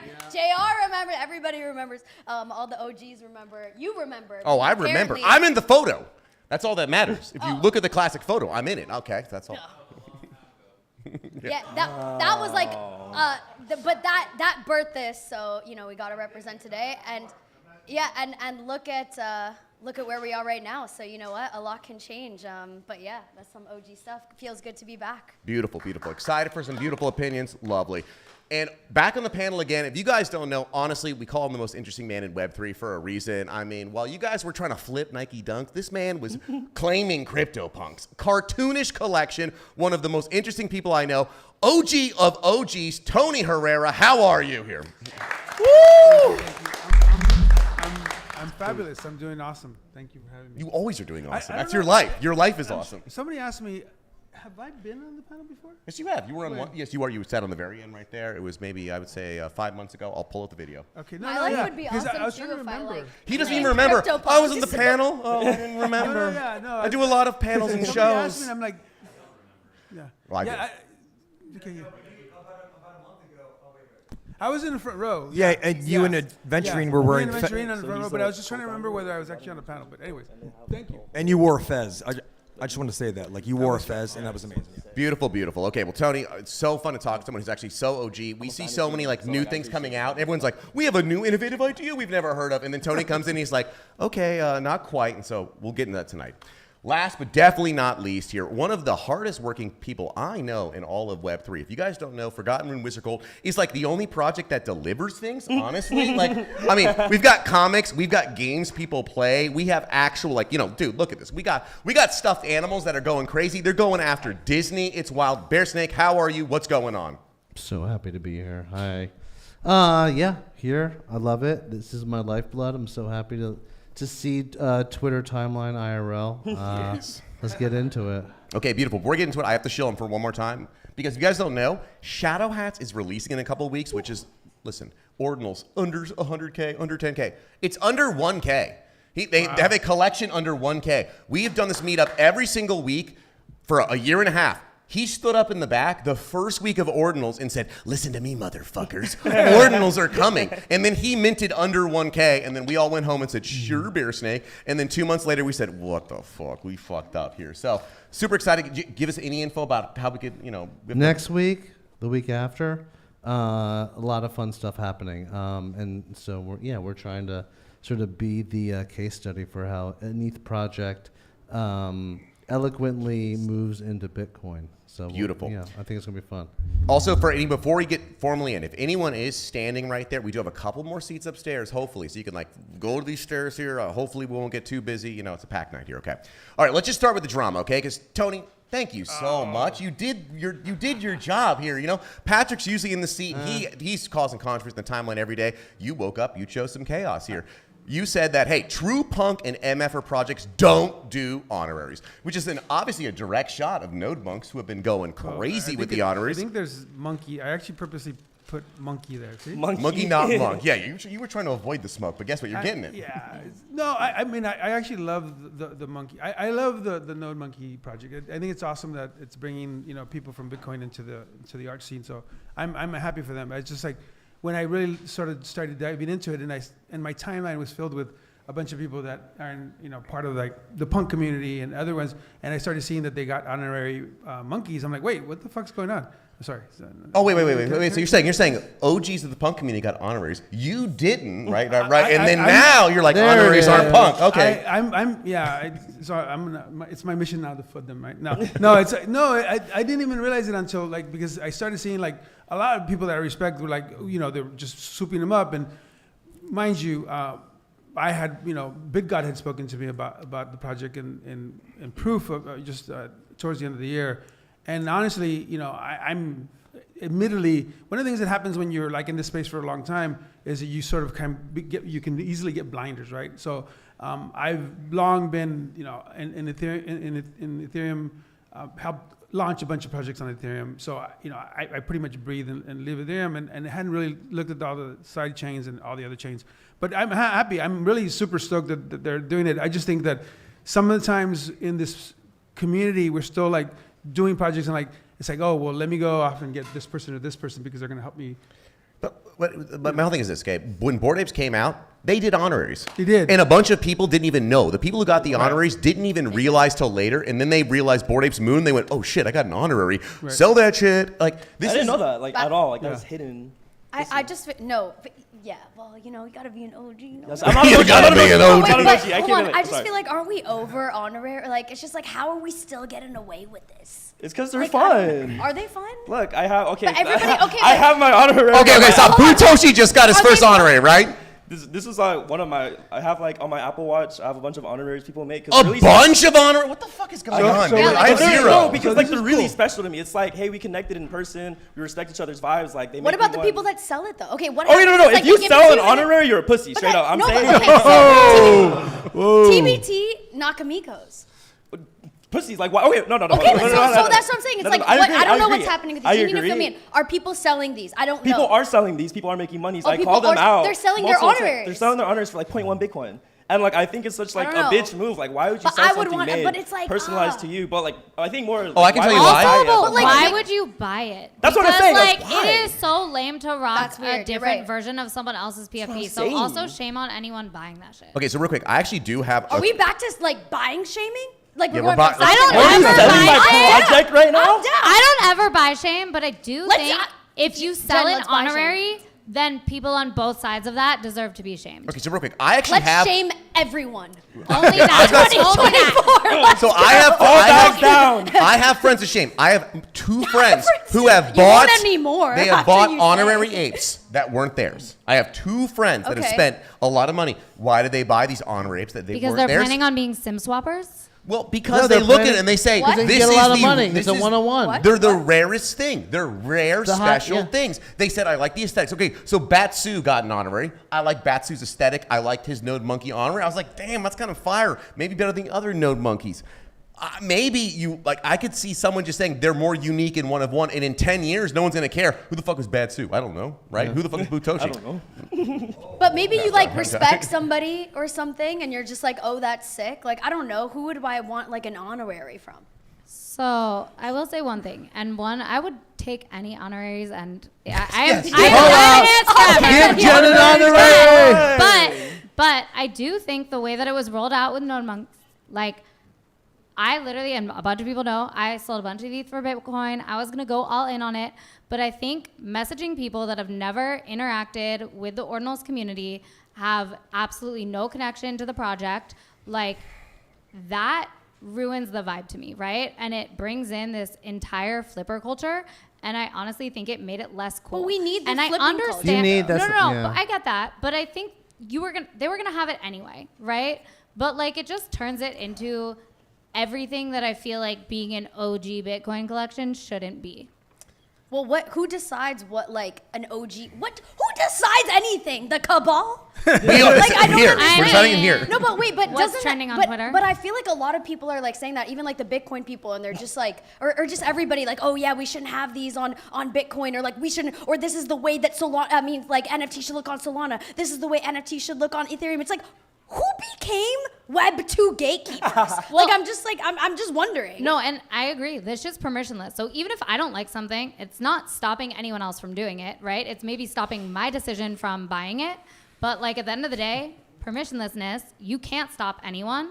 But I do think it attracted a different crowd. And like, I don't know, this is not comparing projects. I think they're different, right? But like, there's this fight over like, what is the first 10K PFP on Bitcoin between like Frogs and Node Monks. And like, at the end of the day, Frogs onboarded so many people early when no one was doing it. And Frogs like, are punk culture. I think, yeah, like that culture to me personally is cooler. And I think that had they not just DM'd random ETH influencers, but like connected with people that actually like had shown interest to the community and not faded it, I'd feel different about it. Okay, so bear snack here.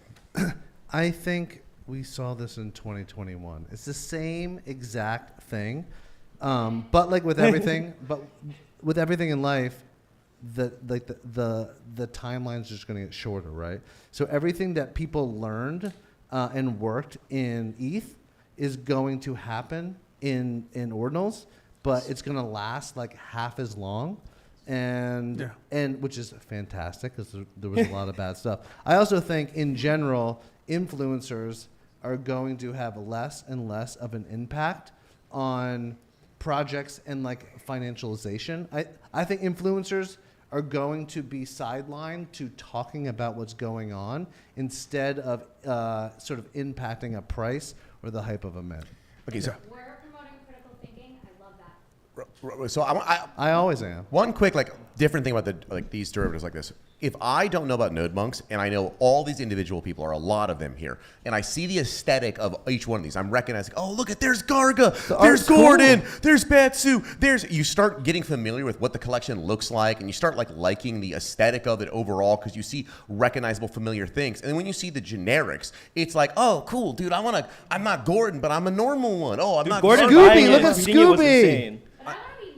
Well, you need to get an honorary. So I have a question. The honoraries are not. I'm sorry, but are the honoraries part of the original collection? No. So they're a separate collection. Okay, they're a separate collection. But Okay. people are still buying a separate collection. But do they show them I'm looking at Magic Eden? Do they show up in the same? They do. They have the names of the honoraries. It's called Node Monk honoraries.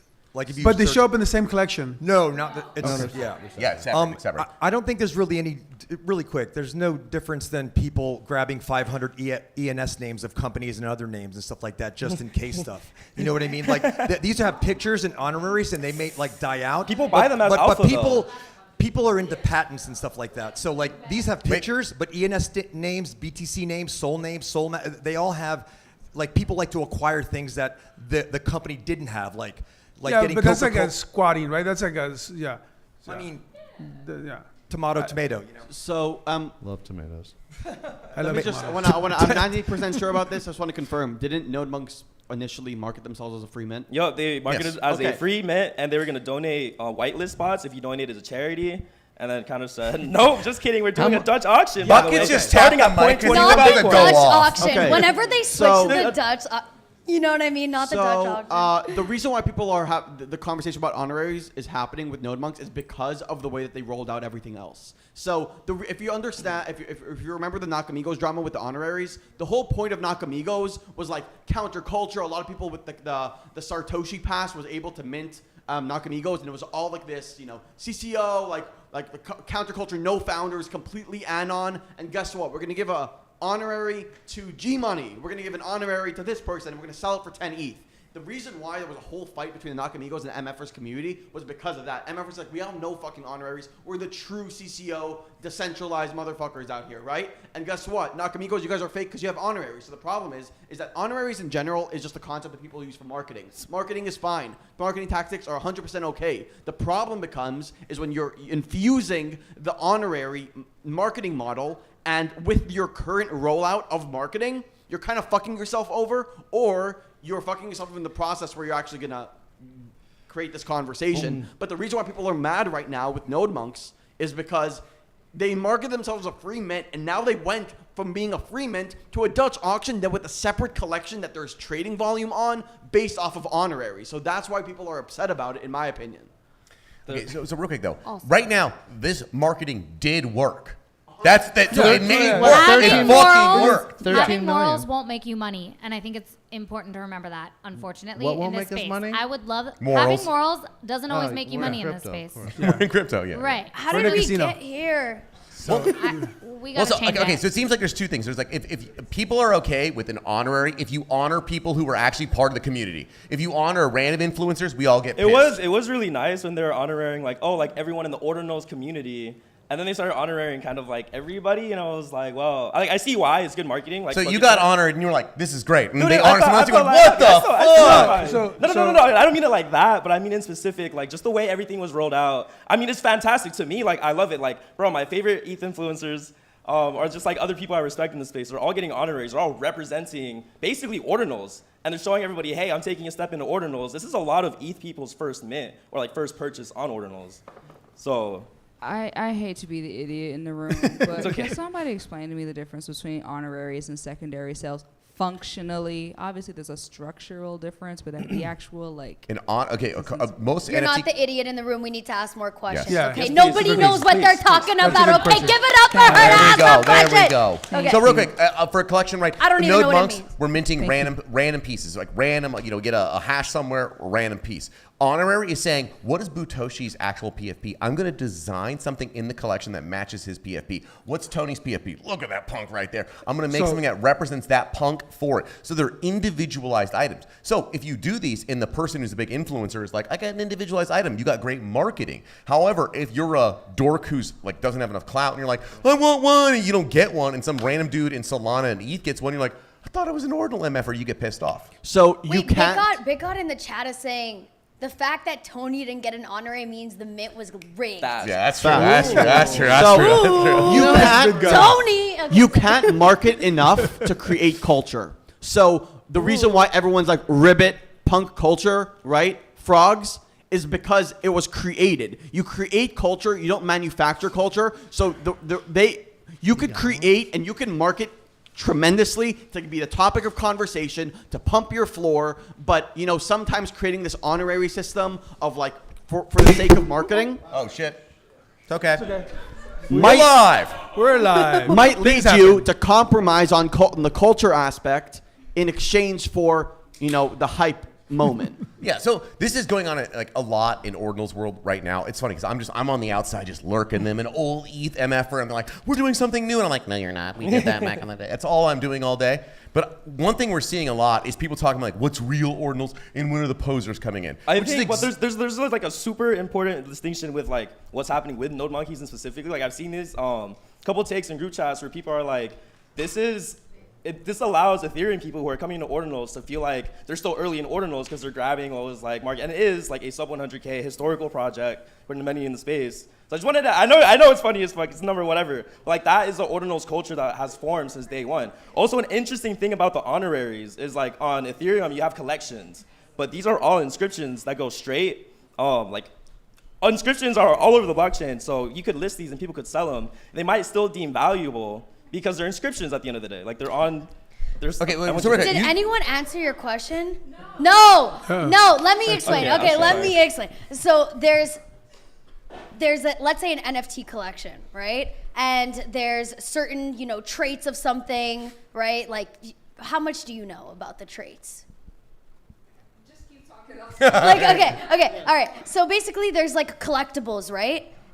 So let's say there's Pokemon cards. So there's like Pikachu and like all like the different characters. But imagine in the Pokemon cards, like a separate collection is like honoring like the Pokemon collectible community. And it's just like, people could also trade that as well. They're so it's like custom art based on influencers. Okay, so let me, custom art based off of influencers, honoraries, like people that were a you. part of making the community stuff happen. I suppose. But you could trade so, them. So coming from music NFTs to the extent that I did, I the big wigs in that industry never talked about honoraries. They always talked about secondary sales, but functionally they seem to have a similar ring to it. That's the only reason why I asked, well, can somebody explain to me the difference functionally between honoraries and secondary sales? The way that consumers act. Let me give it a shot. So in this particular collection, you have for punks, for instance, you have 10,000 collection, right? In this case, and somebody can correct me here, for Bored Apes when they got released, they had also 10,000, but they made honoraries of individuals who were influential in the community. So like D's and different individuals, Pranksky, different. I think it was at that time Art Chick. Art Chick got one. Who had followers? Who had followers who could Kobe essentially got one. promote, if you will, where it gets controversial is when, let's say, you make a gift for somebody, like honoring them. It's like you get an award, but it's worth money because people like want it. So then there's this ethical kind of debate that I guess we're having right now. This little back and forth where it's like, is it ethical? Let's say somebody gives you a gift of like honoring your contribution to, let's say, tonight. Right? And that, gift is worth, I don't know, a couple thousand dollars. $100,000. Right? So it's like some people are like, okay, you're using my image, my IP, my like influential stuff to promote your collection.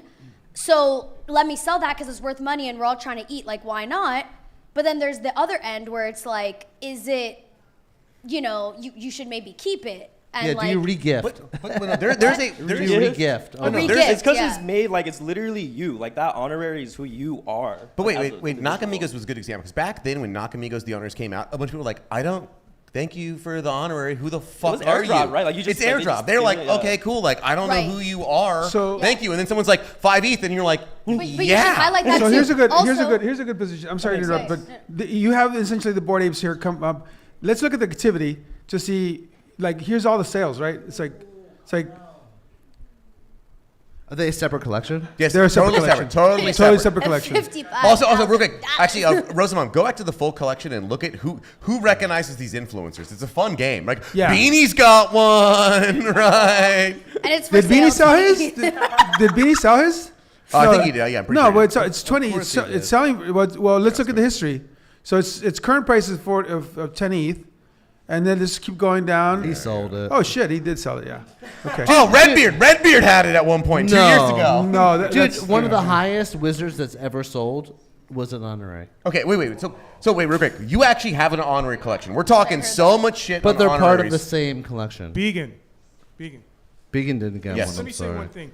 You guys keep talking about honoraries, but you're not getting to her question. So her what's question, the difference? yes, the difference between honoraries. So We have to do the foundation. Secondaries really just alludes to the secondary sale. So collections, as they sold in OpenSea, would have a royalty, and so when you refer to secondaries, we just refer to the sales of those particular NFTs after the mint, and then they earn secondary fees for the projects, for the artists. That's all it is. So, secondaries and honoraries, different apples So and if you oranges. mint an NFT, right, like when it first becomes a thing and created, and then you sell it, the person who buys it, that's secondary. So the second sale, right? Or I would say the first sale after it's minted. I suppose where I'm coming from is like, to me, 85, 80. honoraries is not something that's massive, like outside of the PFP space for the spaces that I kind of run around in.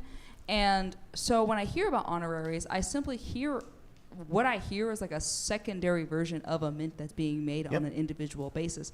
And so when I'm hearing that, I'm hearing, so what the hell is the difference between that and a secondary sale?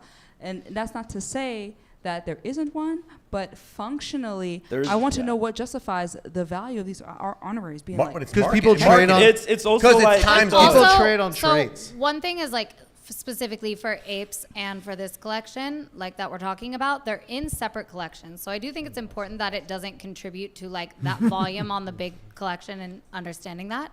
But it's just this makes sense. no, it's made by the same thing. It's in a separate collection. But I also just hot take, like if you're gonna use someone's likeness, and I know I always talk about permissionlessness, but like also consent, right? Like talk to them first. Like I don't know. I feel like it's Jen, no one's going to respond to you in the DM saying, "Hi, I want to make an honorary." Until of you." it's They won't worth respond. money, right? We've seen that. Wait, Until do it's they worth get money. royalties? But Like, like, do they they- should honestly pay people for the likeness. If you're using them for their marketing, I'm gonna respect you more if you pay them for their likeness. That's how shit works. That's like a respectful way. In the corner.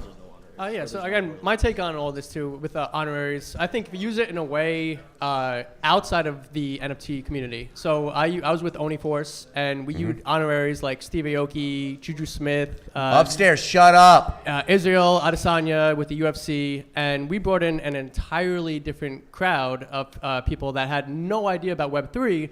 But then they say, all right, why does Izzy have this anime PFP? Why does Steve Aoki have this anime PFP? And then like Steve Aoki saying, hey, we're gonna put some of your anime NFTs on the back of some of my shows while we're performing. Yeah, and then right. like, so things like that, it's just another way to bridge the gap between the real world and Web3. So I think there's... I don't think that's true. Stand I don't up. think that famous people brought in new NFT people. I think it just was like a buy signal for the people that were already in the space. Honestly, just because the barrier to entry was so difficult back then, that I don't think a normal person, like my sister was like, oh, like Steve Aoki bought some shit. Like, let me go figure out a MetaMask and like spend a fucking day spending way too much money on a. I think there was a mix of both. You had like Lil Baby, you had like Eminem, all these people, Justin Bieber, like for sure. I definitely know, like seeing on like TikTok and like Instagram, like a lot of people. I know. Okay, the internal community. I was part of like the 100 people to make Bored Ape Yacht Club pop off. Like it was Flex. like really it's a little bit of flex, but it's true. It's like Jen, like people like JR, like everybody in that like community that was like doing their thing, but it was.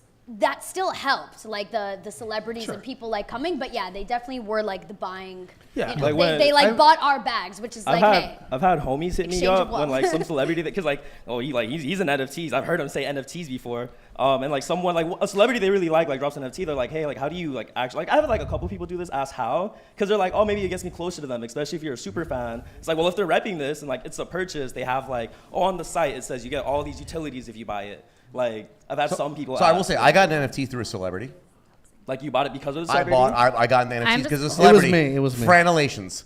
He's a celebrity. Oh, Who's that? Okay. He's a Who's collector. that? I was collecting Franelations? sneakers. Yeah, I was he's a into all the sneaker shit he collected. He started talking about Franelations. NFTs. I said, I'm going to dive It's deeper. like it's that niche and then celebrity. before Apes minted. He was buying random ass shit. Right? But he was a dude. I was like, dude, we collect a lot of the same stuff, toys and shoes and stuff. And he's like, digital stuff. And I was like, let me see. You're not a dummy who collects random stuff. You're a interested, passionate person. So Also, we got like Vase Banks too. Like I've had like if you don't hella follow game owners. Franelations, you need to follow him. He's an OG legend.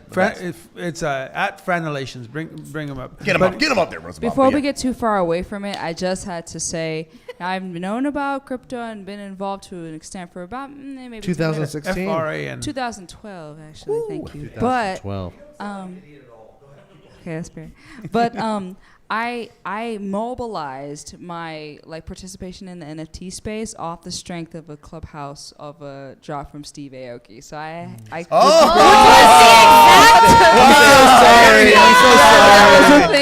So you were wrong. I was gonna say though is not you. I'm not passing you. I am an exception. It's not to say that you just shit the bed, but I am an exception. Even my normie friends, like my Web2 friends, they know that Steve Aoki's a top signal. So I do think that's funny.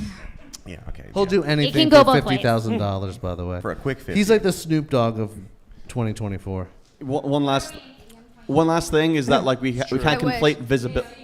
We can't conflate visibility towards onboarding. Like it's good. I'd rather people talk about us negatively than not talk about us at all. All marketing is good marketing. Yeah, so like I do think that not all PR, all press is good press, but like celebrities brought visibility. They got people talking about us. Even if it was negative, it's still better than no one knowing anything about us. But it didn't lead to any onboarding. I just wanted to say that. Yeah, for me, I think as someone who I'm super old, as you can tell. As someone who worked with you're definitely old. How are you still awake at this hour? Keep going. Fuck you. But I worked with the first generation of digital influencers. So when YouTube became a platform for people who could build a business, right? Like PewDiePie and all that stuff, right? And so I think this idea that I kind of lost my train of thought. All right, I'll just flex. It was amazing. I will say, me and Bear said he actually did build. If you guys don't know about Maker Studio, look it up. It's the wildest story of all fucking time. Like, dude, people didn't make money on YouTube early on. before. It was wild. Okay, so we are watching some other people come into some different genres here. Maybe we'll flip it up a little bit. So if you guys haven't seen, big tweet came out today. Everyone's favorite. I mean, he's the Santa Claus of NFTs right now. Jack Butcher says, hey guys, you know ordinals? Guess what? Already inscribed some at 20K. Butoshi, where are we at right now? We're at 53 million. 53 million! And he did it at 20K. I saw those when they were getting inscribed because it was still a race. Like everyone's looking, oh fuck, what's the sub? Like what's gonna be the sub 100K? And we saw the checks. We're like, Jackson. Is that April? Is that April? No, dude, it was March. It was late February, March. March. Okay, we're back to this is exactly how ETH was. Like no, bro. Oh, it was March. It's a June 20. Okay. So we're in dog years now, right? Because it happened in 30 days. Yeah. It's actually 10 years ago. Totally. Absolutely. So a couple things are interesting about this. So first is that the fact that Jack, he wins again. He inscribed early and did nothing. He inscribed at 20K, waited till it was 53 million, says, I got something for y'all. And he says, if you have a single check, which requires burning 1 trillion checks and it costs so much money, boom, you can get one. He's deciding other people to give who are community members. But this is, in my mind, super interesting because it's showing people who are coming to ordinals and you can't just come in and mint something at the 53 million and be like, it's on Bitcoin. No one cares. So is checks now an ordinals PFP project? Well, no. If you have a single, what's happening? Okay, so check it out. If you have a single check, which means you have to burn the 256 checks into the 128s, into the 64s, you have to buy 1 million checks, burn them all down to one. A couple people have these single ones. He will give you a version of it that's orange as an ordinal, and there's going to be 250 in all. And he inscribed these way early. He inscribed them in March. And waited this entire fucking time and said, oh yeah, ordinals, already inscribed those, and here they are now. Shadows. Microphone. In the one check club, that's his whole thing. Yeah, it's literally one check. So if that means anything to you, you're in the one check club status. You're in the cabal. Does any of this have to do with him changing his profile picture to looking like Thread Guy's colors? I think so. But wait a minute. I thought Ordinal checks or is not a Bitcoin? PFP project. Why is it using it as a PFP? That's an OPEPin. It's an OPEPin. Wait. What was that? Well, OPEPin, yeah. So OPEPin's not. So this is checks and it's no, this is checks. So the thing, if you scroll up a little bit right here, he said, okay, so great. checks are a PFP project. Well, dude, you can do anything as a PFP, right? No, okay? only because checks and OPEPin, or at least OPEPin, is supposed to be not a PFP project. Okay, what do you mean by that? Well, no, they claim that they're not a PFP project. That's what I'm saying. What makes a PFP project? I don't know. Someone who's the OG PFP project I would make person. that my PFP. Well, a PFP is a profile picture that you're using as your identity. Yeah. If I can use anything as a PFP. Sure, you it's can. a PFP project. Yes. If you make things that people use as PFPs, it's a PFP project. There's nothing you can't sorry, Jack Butcher, but you're a PFP if we've used PFPs. That's all. OPEPin's a PFP project. I don't. Okay. That's a separate debate here, okay? I mean, so what I'm trying to get to, though, is the deeper thing is we're seeing people who are saying, okay, great, if you actually want to do ordinal stuff like Jack Butcher, he's actually, you know, a pretty big deal in the art world. He's an amazing artist. He backs up and he says, dude, I planned this in March. Dude, I respect it so. I saw it when he did it. I was like, oh my god, it's it's validating. So is especially when this you have, like, important artists. educate me, because on this end it's about being sort of like, okay, what were the first? Is that Inscriptions. Inscriptions. It's like, so who is the first inscription? Who takes credit for being the first inscription? Casey Roederer, who invented the ordinal theory because he wanted to do. So Casey Roederer created ordinal theory and the protocol because he wanted to inscribe his own art. So he built that. But most people say the first inscription was actually sent by Satoshi Nakamoto. Right, but I guess I saw some tweets about like some arguments about who is its first 10K project. Like what was the first 10K project? That's what I saw. There's two people saying it. Okay. There's two people so saying there was, because like 10K is the magic PFP project number on Ethereum. So we brought that to ordinals. Real quick, before we go into this, into that, here, why is that the magic number? I actually don't know. Because put some respect on Tony, okay? Like, if you guys don't know. One thing is that like I love Jack because like the guy like just does a lot of fresh and innovating things, right? This is not fresh and innovating. Like every fucking person is now, I created on this chain, let me drop some ordinals. I think it's more in the execution that could bring something that's fresh. So that is case study, that's Tony. Right there is the first. How does the project move first from inscription ETH to Bitcoin? That looks like Chaps Calaveritas. Okay, so real quick, to back it up here, because there are a couple debates going on right now. People are saying, what is the first 10K? Just to back it up, though, CryptoPunks invented the 10K shit. Get over it. We all know that. That's how it went. They minted 10K. No one gave a fuck. That's why they're important. They're important because they invented this shit. Okay? So now, ordinal MFers are saying, we want to figure out who's the first people. Two things happen. People said, well, just put the punks on ordinals, and maybe that's the first 10K. Some people say that's kind of lame. Punks weren't a derivative. They were original. And so then people start debating, what's the first one? So like, Butoshi, who's first? So, well, it's like, I don't really think you can say who's first because they're all No, first. you need to say who's first. No,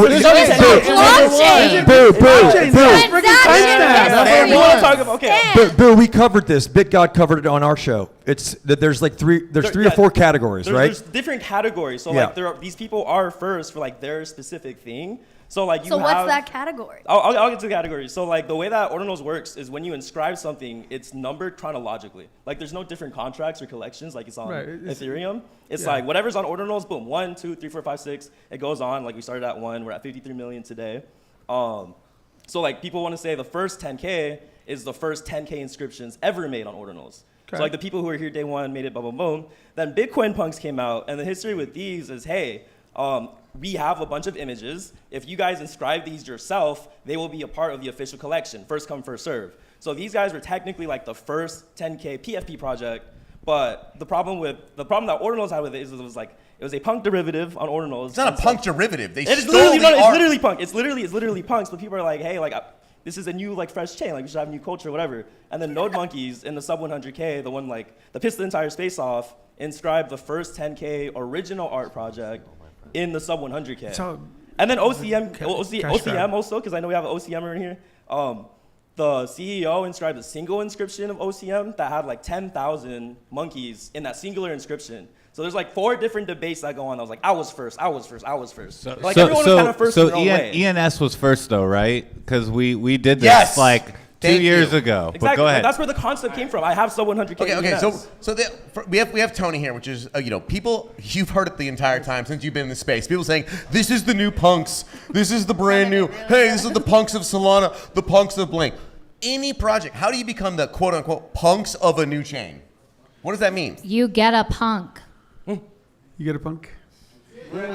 No, but like we are talking about something esoteric. It can't be copy pasta. Yeah, so I never got into Bitcoin punks only because, it's like, okay, well, it's like, they didn't do it where like, okay, you're gonna have the current holder of the punk sort of go in there and, to me it was just like it's just a copy of the punks. It's like, and to me it's like it's also like, well, who led Bitcoin punks? Like who who led the project and who profited from it, right?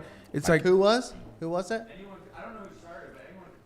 No, it was, they put up a website and they said, the intention behind it is what you're I mean, somebody made some serious cash off of Bitcoin Punk. So who was that? It's the same thing. Like as much as I love, the Node Monkeys, like, well, who's behind the project? Like, who's the artist behind the project? And who are the individuals that essentially are going to profit from the 10, 13 million. But Tony, when did you meet Matt and John? When did you first know who Matt and John were? So, but I didn't need to meet Matt and John because it was a free claim. They were first. Okay. It was a free claim. Okay, so, free claim. So yeah, so and I've never actually met Matt and John. I think I don't know that I've ever actually And it's funny because when I'll introduce you. Yeah, I'm not part of the cabal. Remember?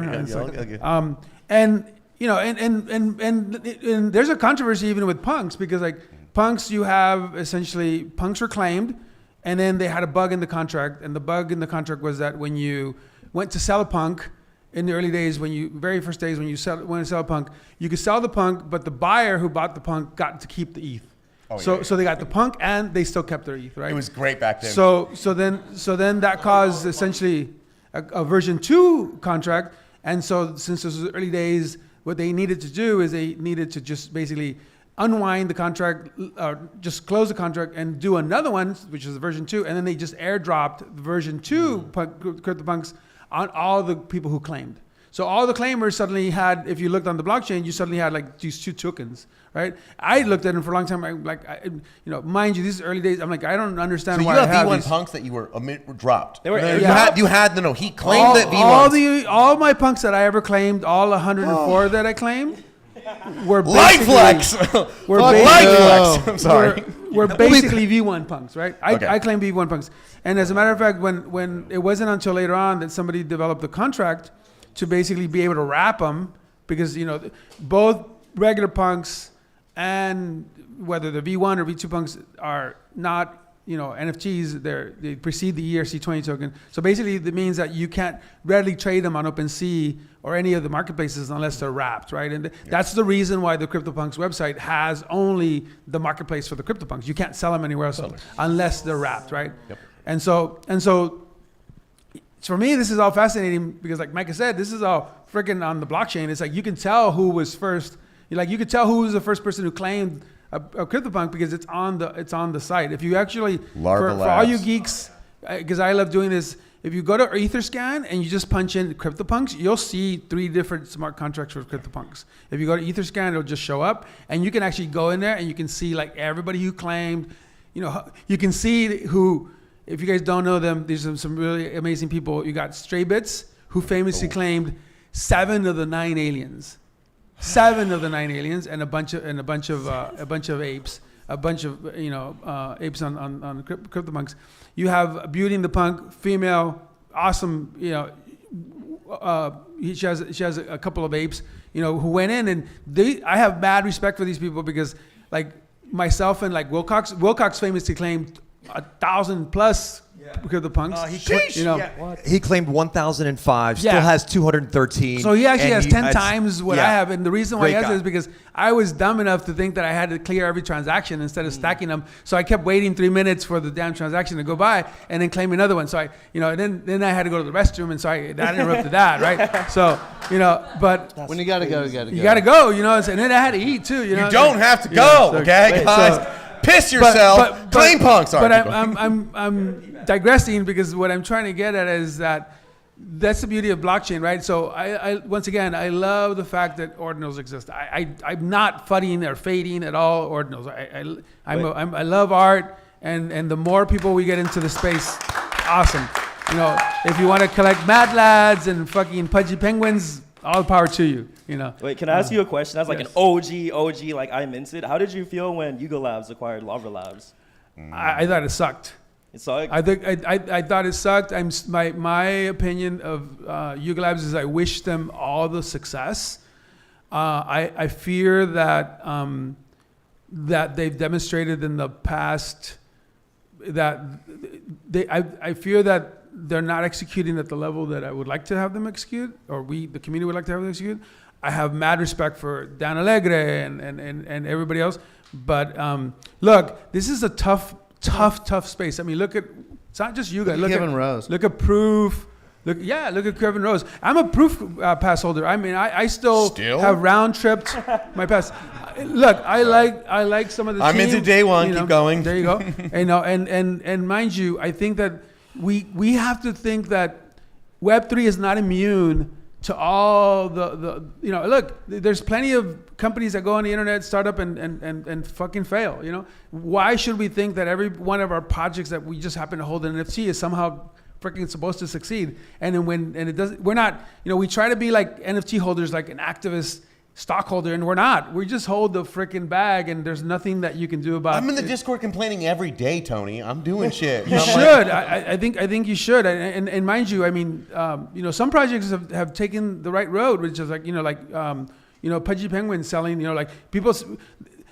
One of the things that I just had a call, share with you guys. I had a call with Pablo Stanley of Robotos, and I remember when Pablo Stanley first was launching Robotos, I reached out to him mostly because he's Mexican. I'm like, oh, this is cool. Like, there's another Mexican in the freaking space, and like, let's do it. So I messaged him, and I'm like, hey, dude, what are you doing? And he's like, and so he talked to me, and I said, why are you doing this project?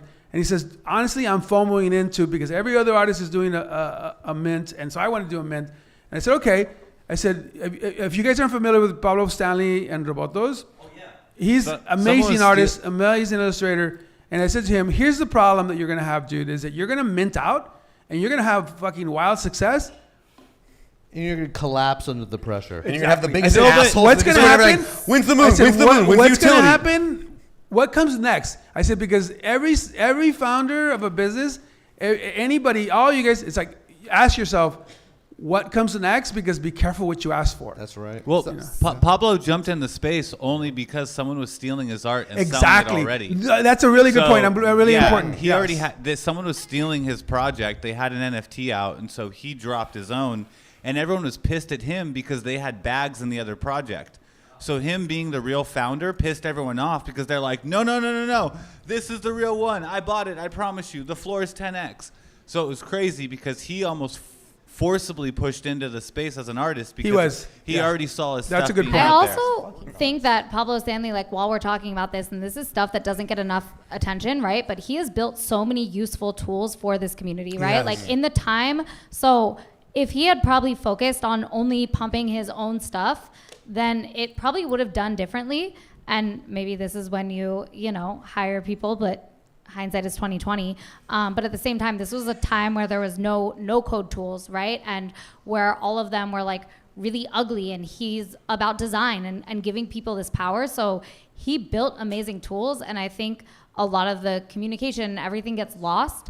But at the end of the day, right? One, like morals and values don't make you money always here, but I think like stuff that he's done is so important, and I wanted to bring that up. Most artists leave us though. Think of Gabe Weiss. Everyone's here for a minute, and then we don't see him for a minute. Gabe's here. Gabe's What? here. Gabe is here. Gabe's Where? He doesn't live in LA. I'm just saying. He was in Miami. Okay, hold on. We like Gabe. I own a PFP. What's happening? Have you been in the Discord? Gabe's pretty active. Let me yeah. know. Is it Gabe? First of all, is it Gabe wise, or is he saying it's gay to be wise or something like that? I will say Josh's secret phrase. I'm just saying. Okay, every step. So I think the deeper topic here, which we're kind of going through, is we have OGs, we have new people super excited about stuff here. It's like what actually lasts. If you look when apes came out, a lot of people said, yo, these are derivative. A lot of the ape traits were derivative, right? They're based off CryptoPunks. However, then 6 months later, everyone would do a ape derivative. They go, oh my God, you ripped off apes. Like, no. You ripped off CryptoPunks who ripped off apes. And you just forget. Now we're moving into Ordinals land, and we don't know like who is going to be the new leaders of this world. Some people are saying, here's the old path. I'm going to do that. Some people are saying that here's the new one. It's 2024. I don't have any clue where it's going to go. That's why the Ordinal space is so fun, because like it's so new that everyone's actions matter. Like no matter who you are. So shout out to BitGod because he was walking me through ordinals, and I mean the only thing about ordinals that when I started looking at it is like, I mean the experience of seeing art on, so you got Ordi, or is it what's the websites that you Ord.io. Ord.io, and then you have Magic Eden, and I'm sorry, but the experience of looking at ordinal art right now is like not there. It's just like It's like it's commoditized. No, it's for buying. There's probably 60,000 important kind of intended pieces out of the 53 million. I'm sorry, and I hate to say this, but I think Go West made a tweet today about it. It just, and I agree with it. It's just right now early, and it's fine. It's early. It just feels a little soulless in terms of the art. So. And I actually think there's like another thing, right? Like the experience of looking at it. When you come from ETH, like you know exactly how to look at Etherscan, and like you can see when volume picks up and everything. And it's not as fast in Bitcoin. And I almost think that's good for culture. Yeah. But I do think that there's, this is so early. Like this is still pre where we were like January 2021, which was when a lot of people came in.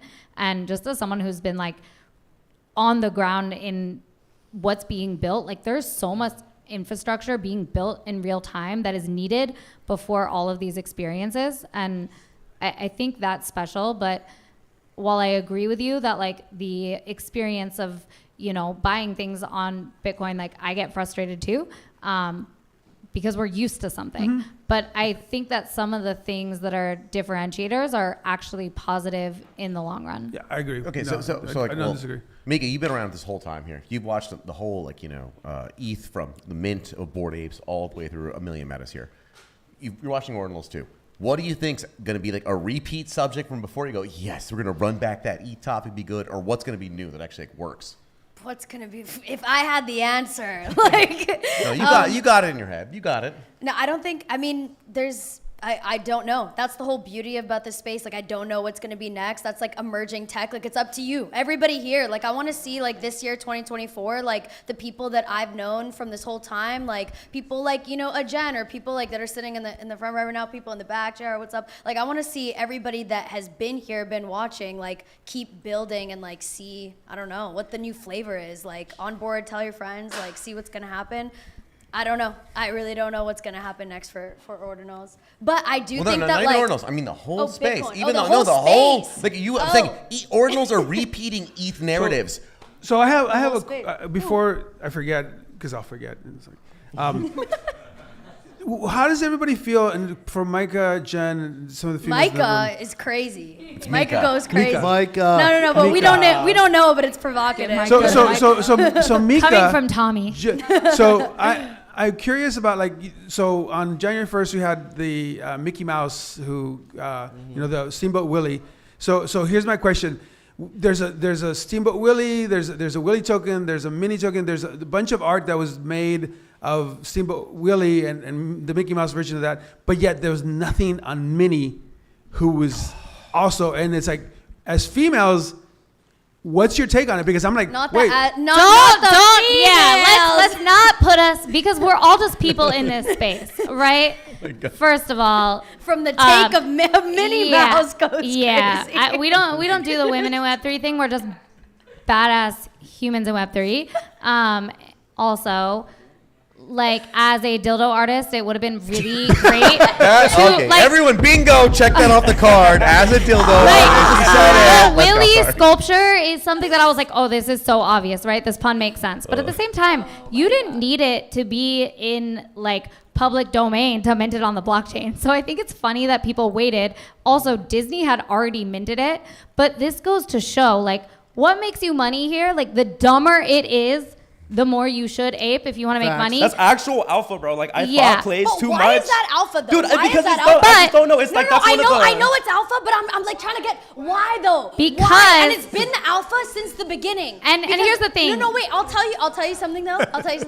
At the beginning, when I saw the apes, I was so pissed because at the time, I was so pissed. Right, we were all pissed. Everyone was making ape sounds on Clubhouse, but then it became fun. No, but I was pissed night. because of the one of one artists. Like at the time, one of one artists. Like everyone was making art, and I was like, why are people buying these stupid?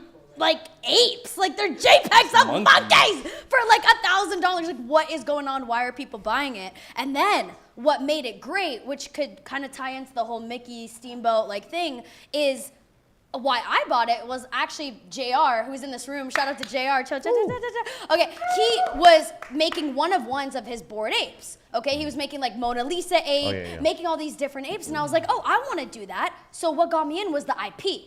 So the IP, being able to kind of like make my own version and sell that, got me into apes. And now it's like, I know there's this whole conversation about like that it being like public domain and like all of that stuff, and I don't know, kind of got lost in the sauce. Like now people are like, oh, IP doesn't matter unless the project matters, or like who wants to create with this. I think just like really quickly, right? It's like, do you care for provenance of the IP? Because I think that's part of having the apes, right? And I totally agree. And it's the most brilliant thing, like from a marketing standpoint, right? The only people in the space at the time were artists. And then we could all come together and create these stories and put our own artistic spin on the apes, right? And it was fun. It stopped like the chill rooms and like it was in a boring space in the space, right? And apes happened at a perfect time. So I think that's cool. But like, I think what we're missing when we talk about like, oh, what's next? And you hit on it perfectly, where it's like, we can't predict it.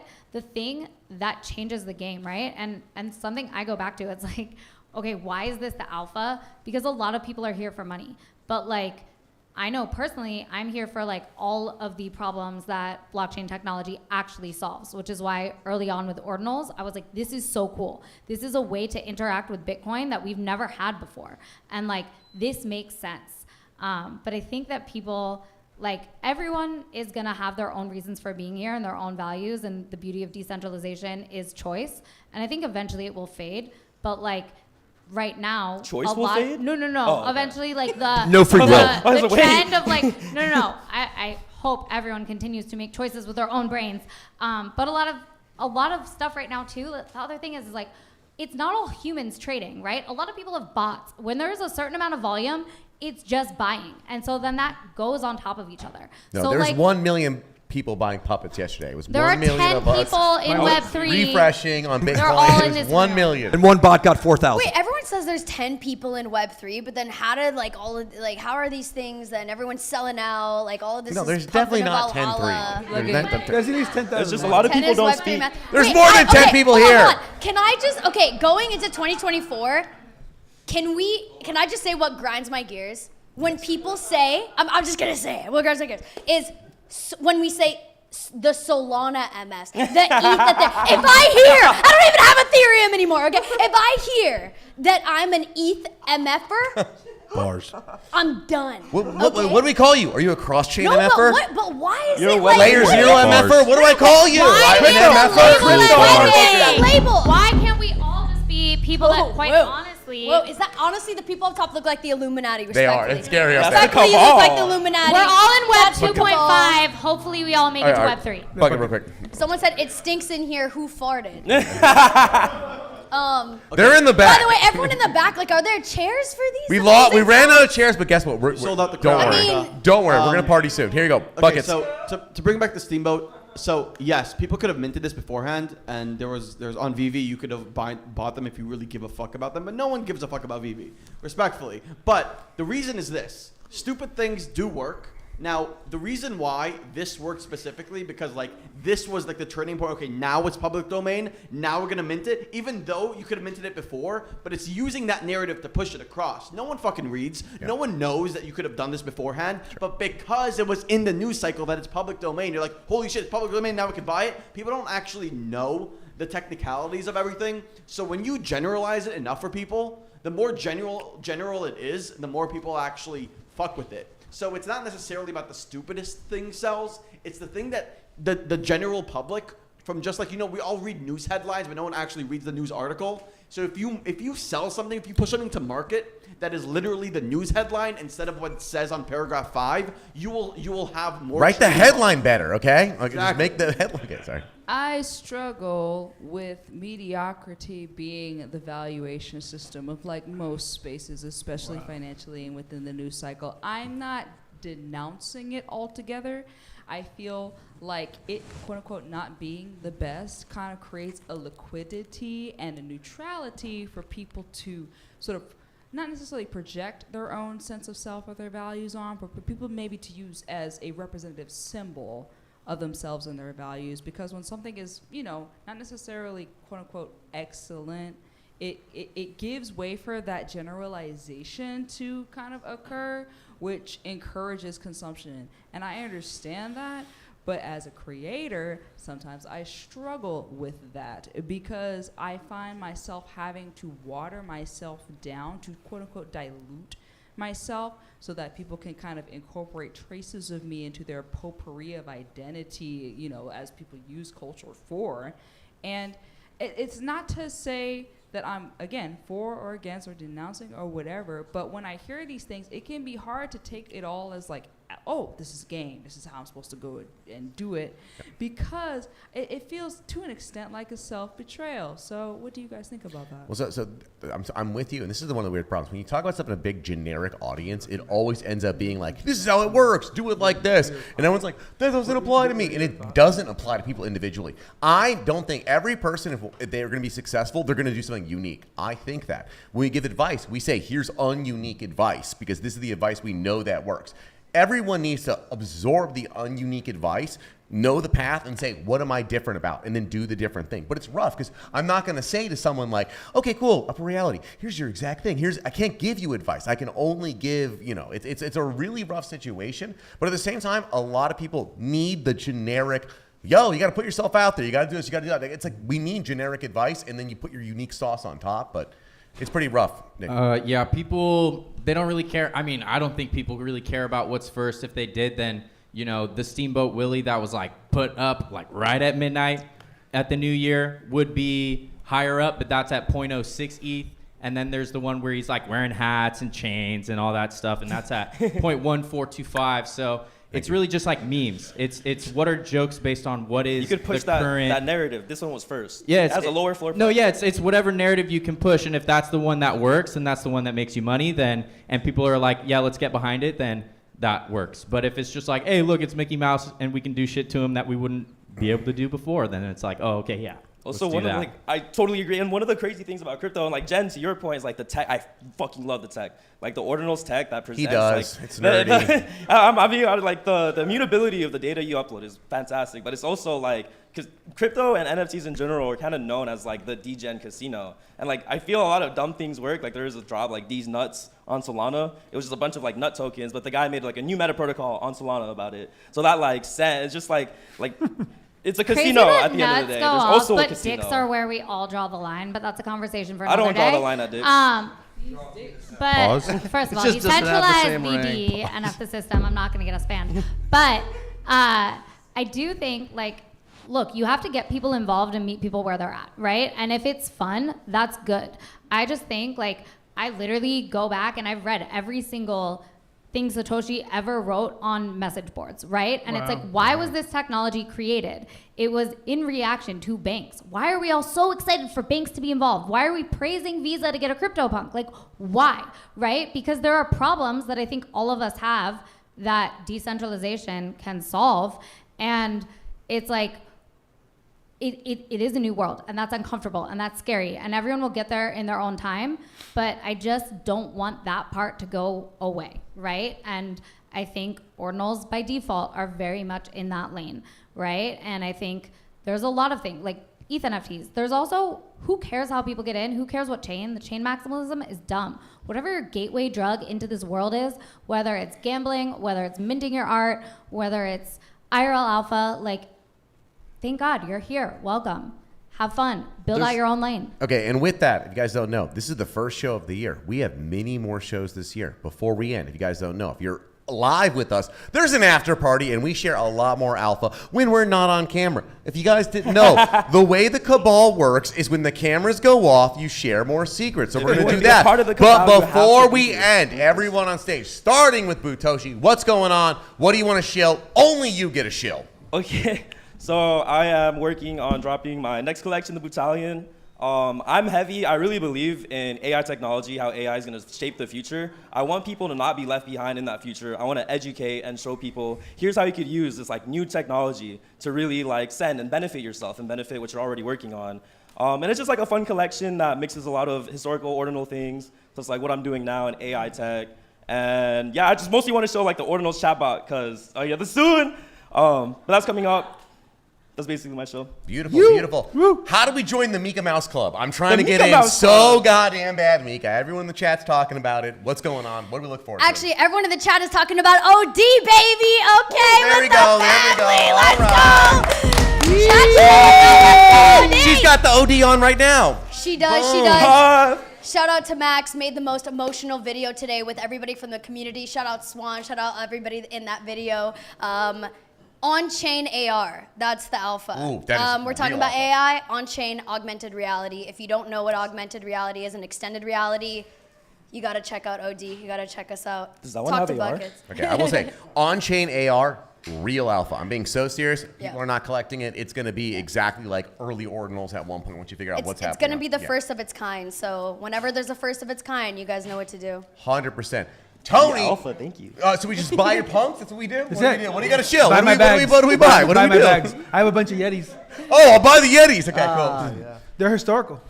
Anything else? You're just Oh, I'm working right now on a couple things, but the main thing is I'm working on Obscura DAO. So we're going to Oh, Obscura, cool. So if you're not familiar with Obscura DAO is a NFT photography DAO.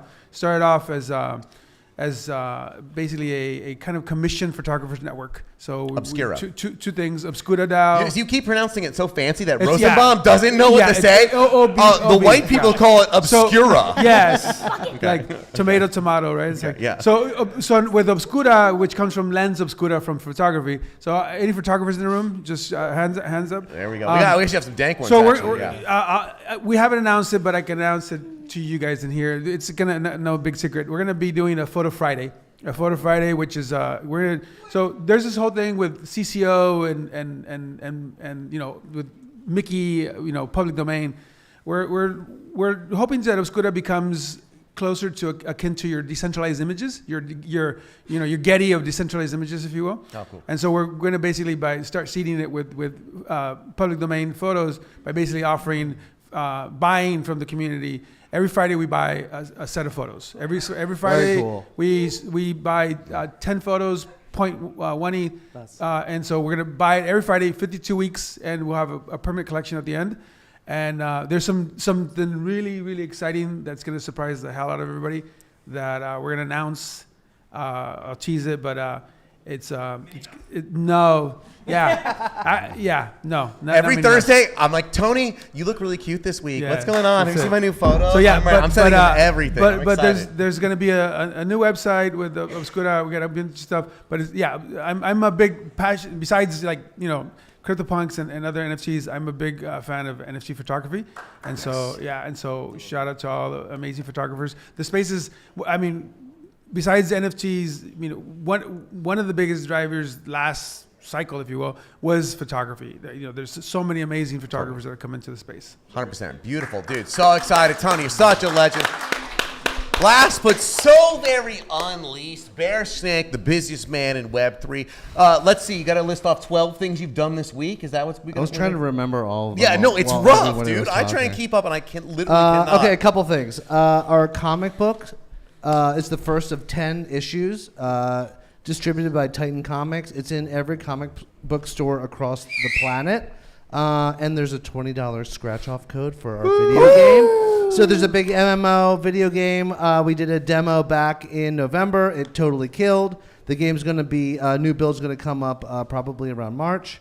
And then the TV show and film are making very The great TV headway. show, the film, the other and, and most importantly, I would say, is we have our sub 1K Ordinal collection. We're going to be doing something with slow down. Sub 1K, under 1,000. Before there was 1,000 Ordinals, this motherfucker built a collection. Okay, they keep going. It's ridiculous. Okay, I'll never stop. I surround myself with very smart people. I'm not that smart. So there's the 10 shadow hats. We're going to be selling or auctioning one of them. And then we have a collection of 666 shadows, which is like a sub collection that we'll be minting next week or the week after. So look out for that. Beautiful. Oh, never. Never. Okay, everyone in the audience, if you don't know, after party, Vibes Go, right on Abercrombie. We're going to walk over there, keep having some fun. Sorry, chat. We're going to have to see you next week. Love you all. Lots of fun topics. We'll see you then. Thank you, everyone. Bye. Playing with the Mickey Mouse thing. Thank you, Mika. That was fun. Yeah, that was fun. Let's You take obviously a know how to selfie. do it, so nice and easy. Many people do a video, you sacrifice your soul to a jelly dog. I need to do this. So fun, Tony, honestly. Wait, let's take a selfie. Oh.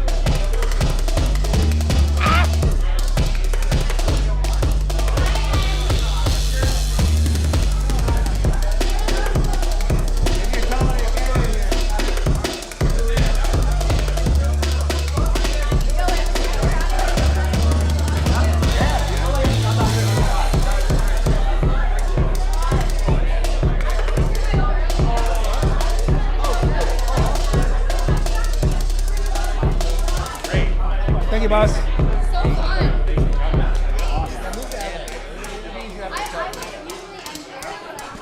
Lois, where's my gimbal?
Los, where you at?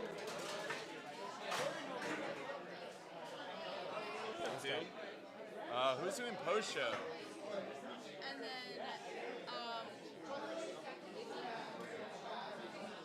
Careful, careful.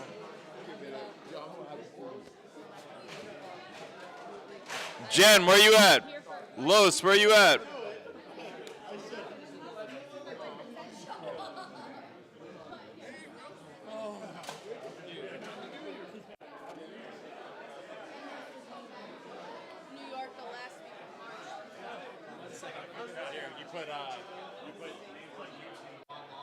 You doing post show or is Jen doing post show? Where's the gimbal? So no Nick doing post show. I don't know, where's the gimbal? Where's the gimbal? You on post show? Yeah, let's do it. You want post show? You mind? Can you? Can me grab the gimbal? Yeah, that would be great. Someone else can record. Bro, you were taking shoeies like a G, bro. I mean, it's just We're live, by the way. We're live. Hey, that's all good, bro. Is it on me? Did you do pre-show? I did pre-show. Okay, cool. Bet.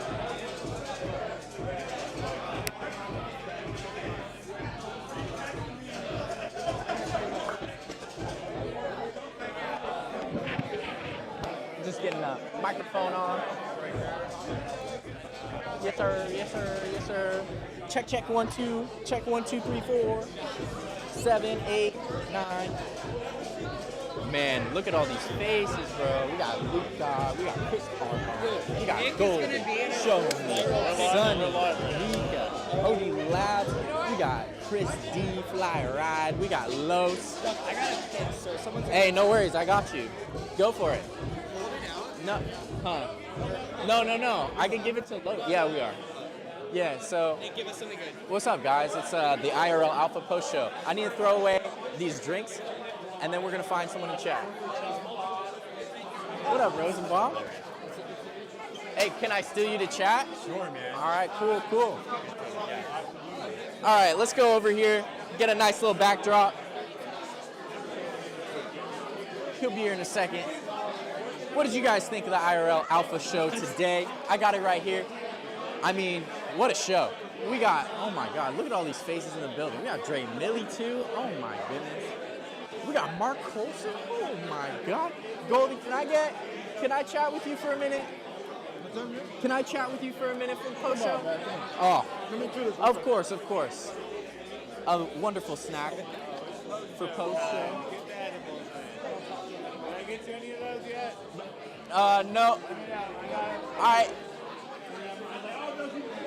I'm here with the one and only Golden Crypto. What is up? Well, you and I haven't seen each other since last year, man. Since last year. Since before Art Basel. I'm sure you had like a trillion different conversations. I'm pretty sure we haven't chatted since then. First of all, if I haven't congratulated you already, congrats on throwing like the biggest banger of the year. Thanks, Everyone was talking about it. And I mean, you're putting on all these new shows. You guys got the espresso shot, like just acquired them. That's fantastic. As far as like that goes and the production, like how are you feeling? Fantastic, man. We're kicking the year off right, man. You know, like there's a lot leading up to Art Basel with Rug Radio. Like internally, like it was not an easy task, right? It was not easy to pull up, but we did it. We got there, and now we're like on top. Like and internally, vibes are at an all-time high with Rug Radio. Like we are super stoked. Like me and Sansa and Chris, we've all been talking for a long time. So like to finally come out with that announcement and like get all that hashed out, just felt like like a very massive dub. Like I'm sure most of the space feels that way too. Like now we just got to show like what we can do with it. There's gonna be some other creators that are gonna be getting launched soon. So yeah, man, all-time high. How's the feedback been? Good, man, good. Yeah, I mean, especially from the event. Like, I think it was amazing because it was over so many days that almost everybody that went to Art Basel had an opportunity to go to our event and show up. Like you couldn't say like, oh, I didn't have time, because we were there the whole week. We were there. So seeing people from like NFT Now, seeing like Captain and Coffee and some of these other people show up to our event, like really felt good, and everybody just had a lot of positive reviews about it, man. Fantastic. Well, congratulations. I'm very excited for you guys in 2024. I mean, the vibes are strong overall, and I know when I was joining, it was like, all right, I got to see what's going on Rug Radio. I got to see what Farouk is up to, what he's talking about. So I'm sure that we've got a lot of people newly onboarded coming to you guys as well. So that's fantastic. I can't wait for that volume to go crazy. And then on a personal level, you posted a banger of a GM the other day. I know some people, GMs aren't their thing, but I love them. And I love that one. It was like a nice little glitch art piece. Like, I thought it was really cool. How'd you make it? What was your thought process behind it? You hadn't made one in a minute. Yeah. And, shout out to you, Nick, because honestly, like, just hearing a little bit of feedback and knowing that other people look at it, like, it's enough to keep going, right? But yeah, that one was like a picture that I did a while ago, and then I decided to just figure out how to do my own little version of glitch. I did it all in Photoshop, like just using their little video timeline tool, like did a couple little cuts and like made it loop real quick, and that was it. I was like, I'm happy with it. Like it did what I saw in my mind, right? And I did it. But yeah, shout out to GM. Keep GMing, everybody. Don't listen to the people. It's true, man. You got to keep the vibes high. One more quick question. Are you like looking into ordinals at all, really, or is that on your mind, or? Yeah, man, yeah, it is. I mean, we had Casey Rodamore on Rug Radio back in like January, February of last year. So like, he was one of the first people to come. I mean, we were one of the first platforms to like actually give him a space to speak about what's going on. And I've been just lagging it ever since. So I just need to pick it up. Like, shout out to Butoshi, who's out there, probably gonna hop on his project as one of my first ordinal things that I'm really messing with because it's somebody I trust. And, you know, I know that it's gonna be solid, but I support it. I'm down with it. Like, I'm not like a chain maxi in any way. So yeah, shout out to ordinals too. Fantastic. Frogs or monks? Frogs. I'm just gonna go frogs. I don't own one. I'm not invested in any way, but frogs. That's Ribbit. just it. Ribbit, bro. Thank you, man. I can't wait to chat with you after. Say, man. Thank you. All right, let's find the next one. I'm gonna take this from you. I appreciate you. You're back? You'll be back. All right, cool. Sounds good. Sounds good. How we doing? How we doing? I'm doing a little post show if you want to chat a little bit. If you're not. I'm still chatting. Thank you for having me. All right, for sure. Good. Thank you, sir. Mark. What's good, brother? I am Nick. It's very nice to meet you. I'm doing a little post show here. If I could like chat with you for a minute, you don't mind. Of course, yeah. So, you don't mind chatting, taking that. So, I was looking around, and I was like, "Damn, who do we have here? The one and only." What made you come out to IRL Alpha tonight? Oh, there's some great guests tonight, so I had to come out and see them as always. And then it's always fun here. There's always new people that you meet. There's always great conversations. So I was here last Thursday, here again this Thursday, probably be here next Thursday. So, yeah. Did he check in with the ref? Yeah, he did. He definitely checked in with the ref. Detroit Lions should have won that game. We were robbed. Cowboys are frauds. You know, I commented a little early after the pick, and I was like, oh, it's over, right? I'm sorry for your golf. And then I checked 5 minutes later, and I was like, oh, it's even worse. Yeah. Like, I felt real bad. That was tough. That was a tough loss. But, you know, we'll get it back. The playoffs haven't started yet. We're good. There We're you good. go. Well, what are you excited about for 2024? Potentially a bull market. I'm not going to say a bull market for sure. I'm going to say potentially because I don't want to jinx shit. You don't know. Yeah, listen, I would like number to go up. That's what I'm looking forward to. So I'm hoping we see more of those days and less of the real depressing FTX Black Swan days. So that's what I'm looking forward to. Last question. Yeah. Do you still have shark tits? You know what? I probably do. What cup size? Double D. 32 double D. Fantastic. Yeah. What the fuck you looking at, Sonny? Sonny, can I get you on the mic? Yeah, we'll switch. Hey, There very we go. nice to meet you. Yes, I sir. appreciate Great you taking the meeting time. All right, Sonny. You guys are going to Vibes after, yeah? Yeah. Perfect. Hey, Mark doesn't know shit. I just want y'all to know Mark does not know shit. Anything he says about Web3, do the complete opposite. Same with your sports picks. That's why he drank ice earlier today. Crazy, talking crazy. So, Mr. President, congratulations first of all. Thank you, appreciate it. Nice to meet you in person, not on Spaces, talking about Taco Bell. Absolutely. Hey, yo! Yes, sir. Gang.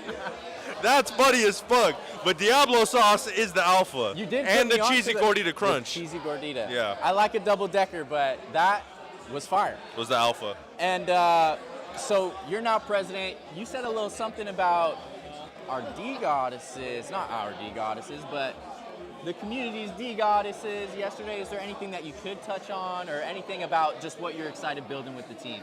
I think as far as like the whole D goddesses thing, actually right now they're literally dropping some season 3.33 art previews, and so I think they want to roll that out first before obviously getting into the D goddesses, just so it's like on theme and everything. But some of the art previews have been extremely fire. Definitely like how they're popping out of the screen. I think they're gonna pop out of the circle of the PFP as well. And then as far as like things that I'm working on, it's very much just like content and communication for the community. Mark's on the squad now for the content cabinet. We got a couple other amazing content creators, and I think that's going to be a pretty big role in terms of just bringing the vibes back and getting the community back right. Yeah, it's an interesting balance because Frank was so active on the timeline, but it's like we got to give him time to build. So it's like that's kind of what this cabinet is doing, really just making sure that we are rucking, we're unified and everything. Yeah, no, facts. I think it becomes a little bit more sustainable this way when you're not just focused on one person being that face just all the time. Yeah. Because bro got to cook too, you know what I'm saying? Like I had a really good conversation with him last night with myself and the other president, and he's cooking and he's just looking to build momentum the entire year. and not take your foot off the neck. Essentially, right? It's just like keep going. I have one more question. Or foot off the gas, I'll say, because yeah. Right before this, I bought a brand new pair of shoes. They're nice Hey, and yo. clean. Okay. Would you do a shoey Will I do a shoey? with me? Fuck it, let's do it. All Let's right. do it. Get it I'll be right right now. back. I guess I'm doing a fucking shoey. This is still live. I've now taken over. This is my boy Swan. We got merch coming up. Fucking packs going out tomorrow. We're doing one more. What else? Money merch on top. We got more drops coming soon. I'm about to do a shoey. I'm just waiting for the homies. The athletics on top. Yeah, is this the shilling time? Mark doesn't know shit. Just computer. Appreciate it. Keep that in mind every time you listen to Mark on the timeline. Man, listen. 2001 used car Honda Civic. Hey, this is Mark Coulter is the only man in Web3 that has interviewed a car. If that's not bullish, I don't know what is. You ready? All right, take your pick. Wait, LaCroix? There's no beers? No, we're not gonna shoot you. No, we need Hey, beers. Can you get a beer from? I think there's at the bottom of the fridge. Nah, I can't shoot the LaCroix. I mean, I don't even drink LaCroix like that. Is this a beer? This is an all-day IPA. Oh, okay. I can fuck with this. We got a nice. Can I drink this? All right, cool. These are brand new Of course, shoes. bro. Right from the office, working right above the Foot Locker. Had to grab it. Took a bird on the way here. We'll figure it. We're waiting on one more. All right. So what's going on here? I guess I'm doing a shoey with my guy. He said let's do it on live, so let's get it. Yes, sir. We're waiting for one more beer, right? Yes, sir. We're getting one more. You doing a shoey too? Yes, sir. We got boy right here doing a shoey as well. Double shoey in the brand new kicks. In the brand new kicks. Fresh out of the box. Look at the box. Look at the box. This is fresh out of the box. Fresh out the box with it. Out the Blazers, though. You know what I'm saying? That's nice with it. Hold on. Let me move the. You can't beat this entertainment. Hey, that's what it's for, bro. It's what it's for. You know, we gotta get Utes and D-Gods on shoes, bro. Because this is a brand new shoe. That's real. That's real. Let's go.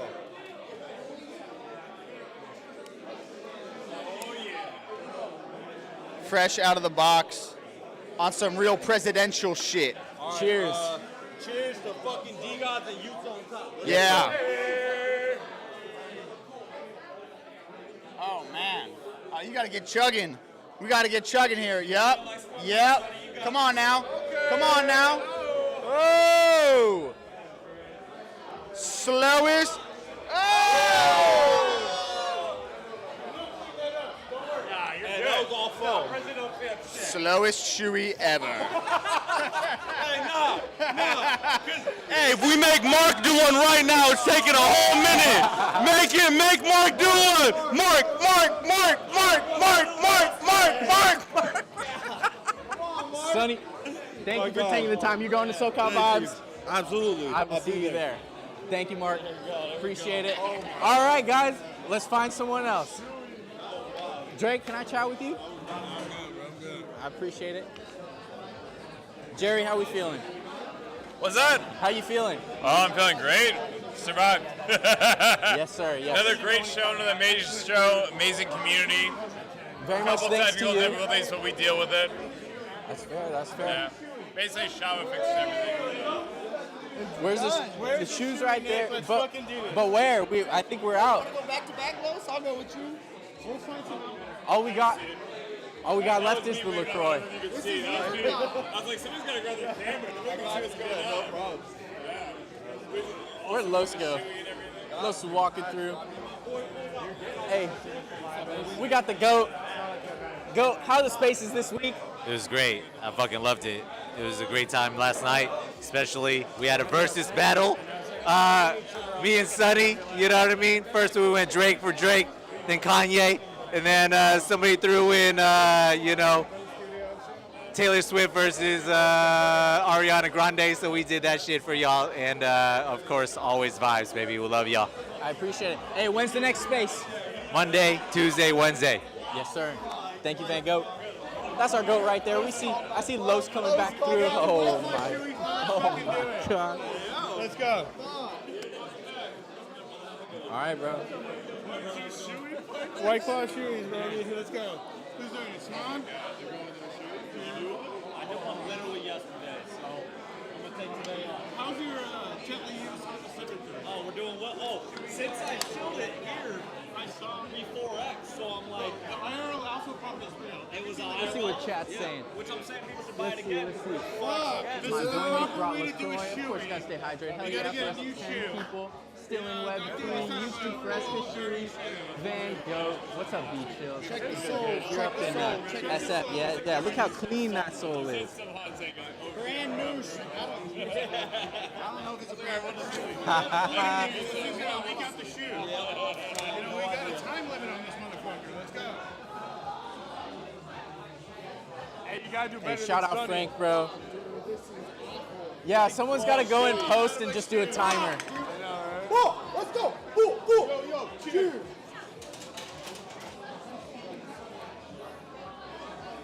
Holy shit! Oh my god! No way, bro. Hey, did you guys know that these shoes will always land right side up? He said D-God's on top. That's how we do over in IRL Alpha. Lopes, how you feel, bro? I feel like I could do some more shoeies. Who's got some more alcohol? Let's keep going. We're gonna go to Vibes Co, and that's where we'll be able to do it. That's where we go, You baby. fucking killed So that. tune in, IRL Alpha. You know the vibes. IRL_Alpha. Every Thursday, coming straight out of Venice, California. Fucking tune in, miss out, or you won't get on the, gently used Honda Civic. You won't catch that 4X. You gotta get in on IRL Alpha. Get in on the cabal, baby. Great vibes, baby. Get in the cabal, touch peens, get in the glory hole. Beautiful, beautiful. All right, we're going this way. Mika, can I ask you some questions for the post show? I'm scared. It's okay. There'll be some good questions. You don't have to stand over here. It might be a little sticky after the shoeies. Hey, we doing a shoe? We could be like right here. Hold on. Hey, can you mind holding the? Yeah, I got you. All right. I got you once he's done with the battery. You ready? Okay. You ready? Battery's fine. I want to go like where it's a little. Yeah, you're right. You're right.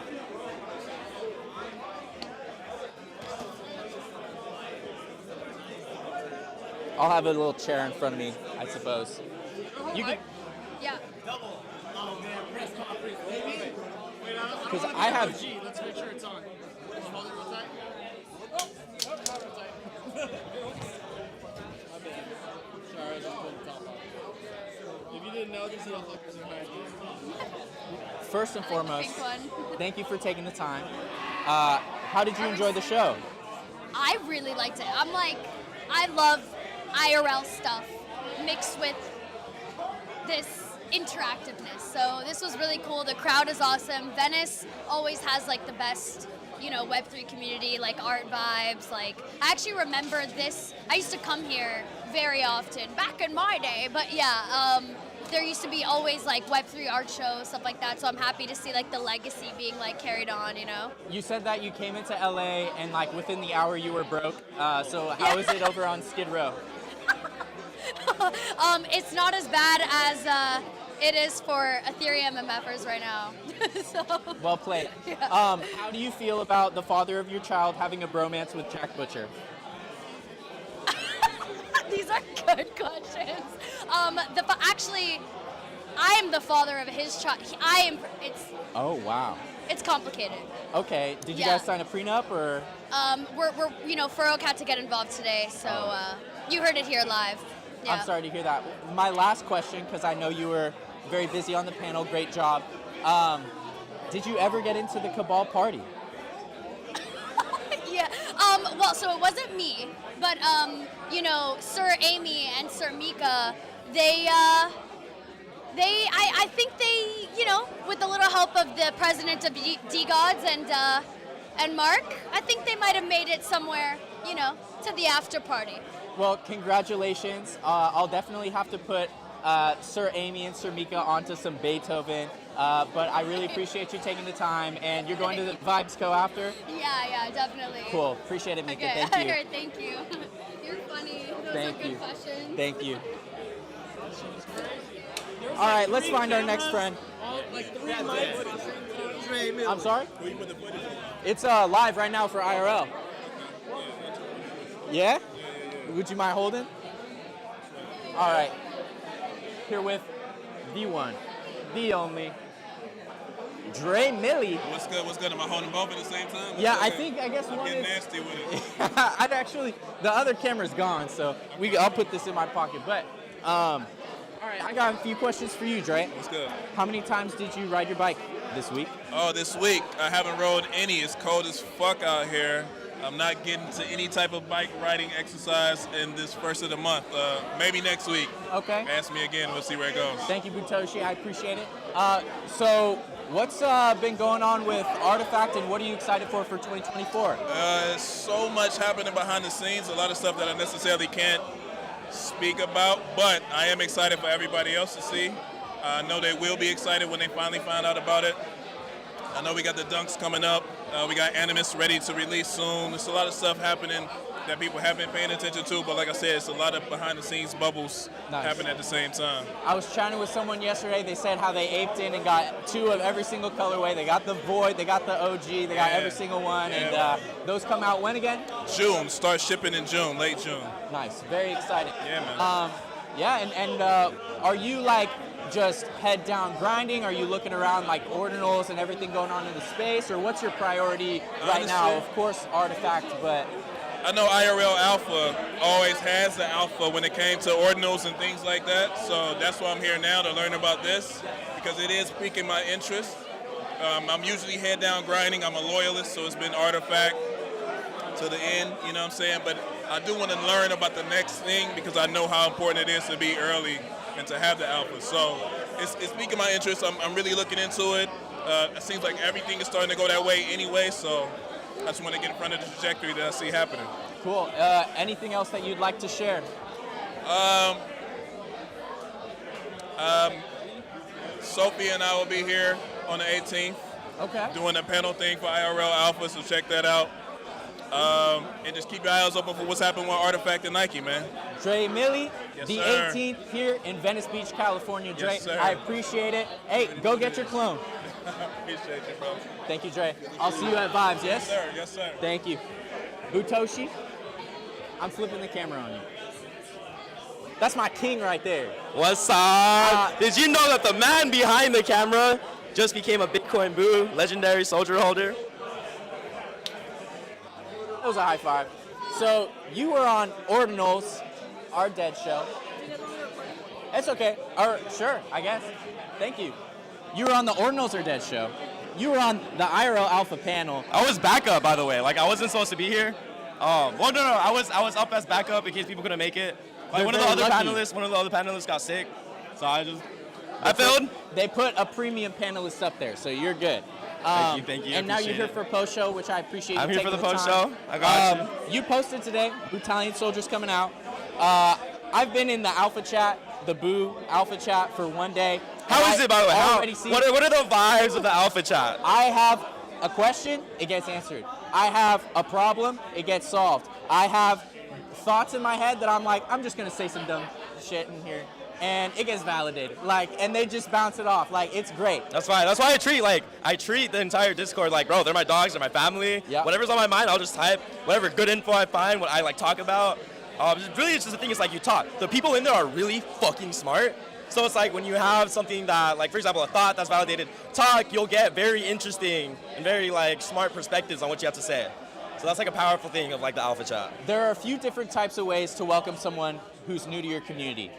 Hit them with a bomb of welcomes, right? Everyone's saying hello, everyone's saying nice, this is lit, this is awesome. And then there's the follow-up. All right, now how is it actually vibing with these guys in the chat? And the booze and how that whole thing went. I made a post, I hopped in the chat, super welcoming. This man is fucking ripped, by the way. So he got Lumberjack Boo. Hold on. So he got Lumberjack Boo, and the Lumberjack Boo is basically an Axeman going like this.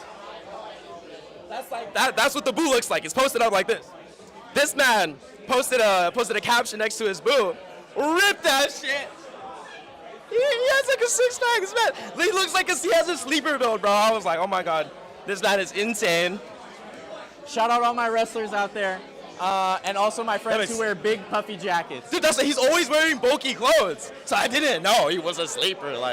That's fun.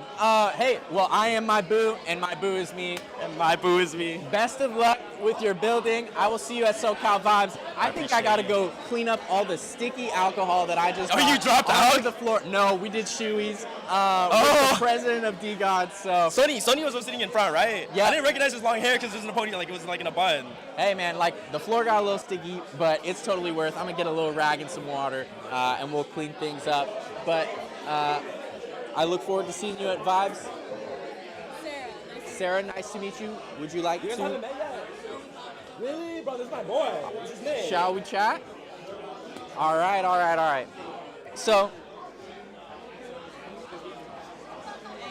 welcome to IRL Alpha. Is this your first time? It's my second time, actually. My first time was last week.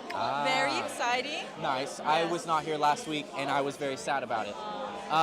What made you come back after meeting all of us? So I would always tune in for his show every Thursday, and I was dying to come here. I was like, but I always worked. And I was like, dude, I need to make time to be here in person because the show was just amazing. And now that I came here in person last week, it's even more amazing in person because you actually see how the audience reacts. You see, which is really cool. Last week they actually incorporated live chat on the screen. I love seeing that because it's like, oh, I can see my name now. It's so cool. But everybody's so welcoming.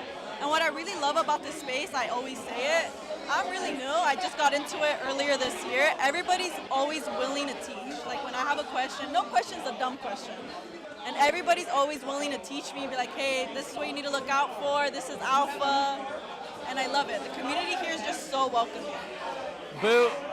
Bitcoin Boo. No, Butoshi. Bro. Oh, the shoey already got to me. Butoshi, someone was telling me about an issue that I didn't even know I had, like a risk that I didn't even know I had, just going off of that point. Like they'll be like, oh, you're watching for this, right? And I'm like, oh, I didn't even know that was a thing. Exactly, so yeah. they're very helpful.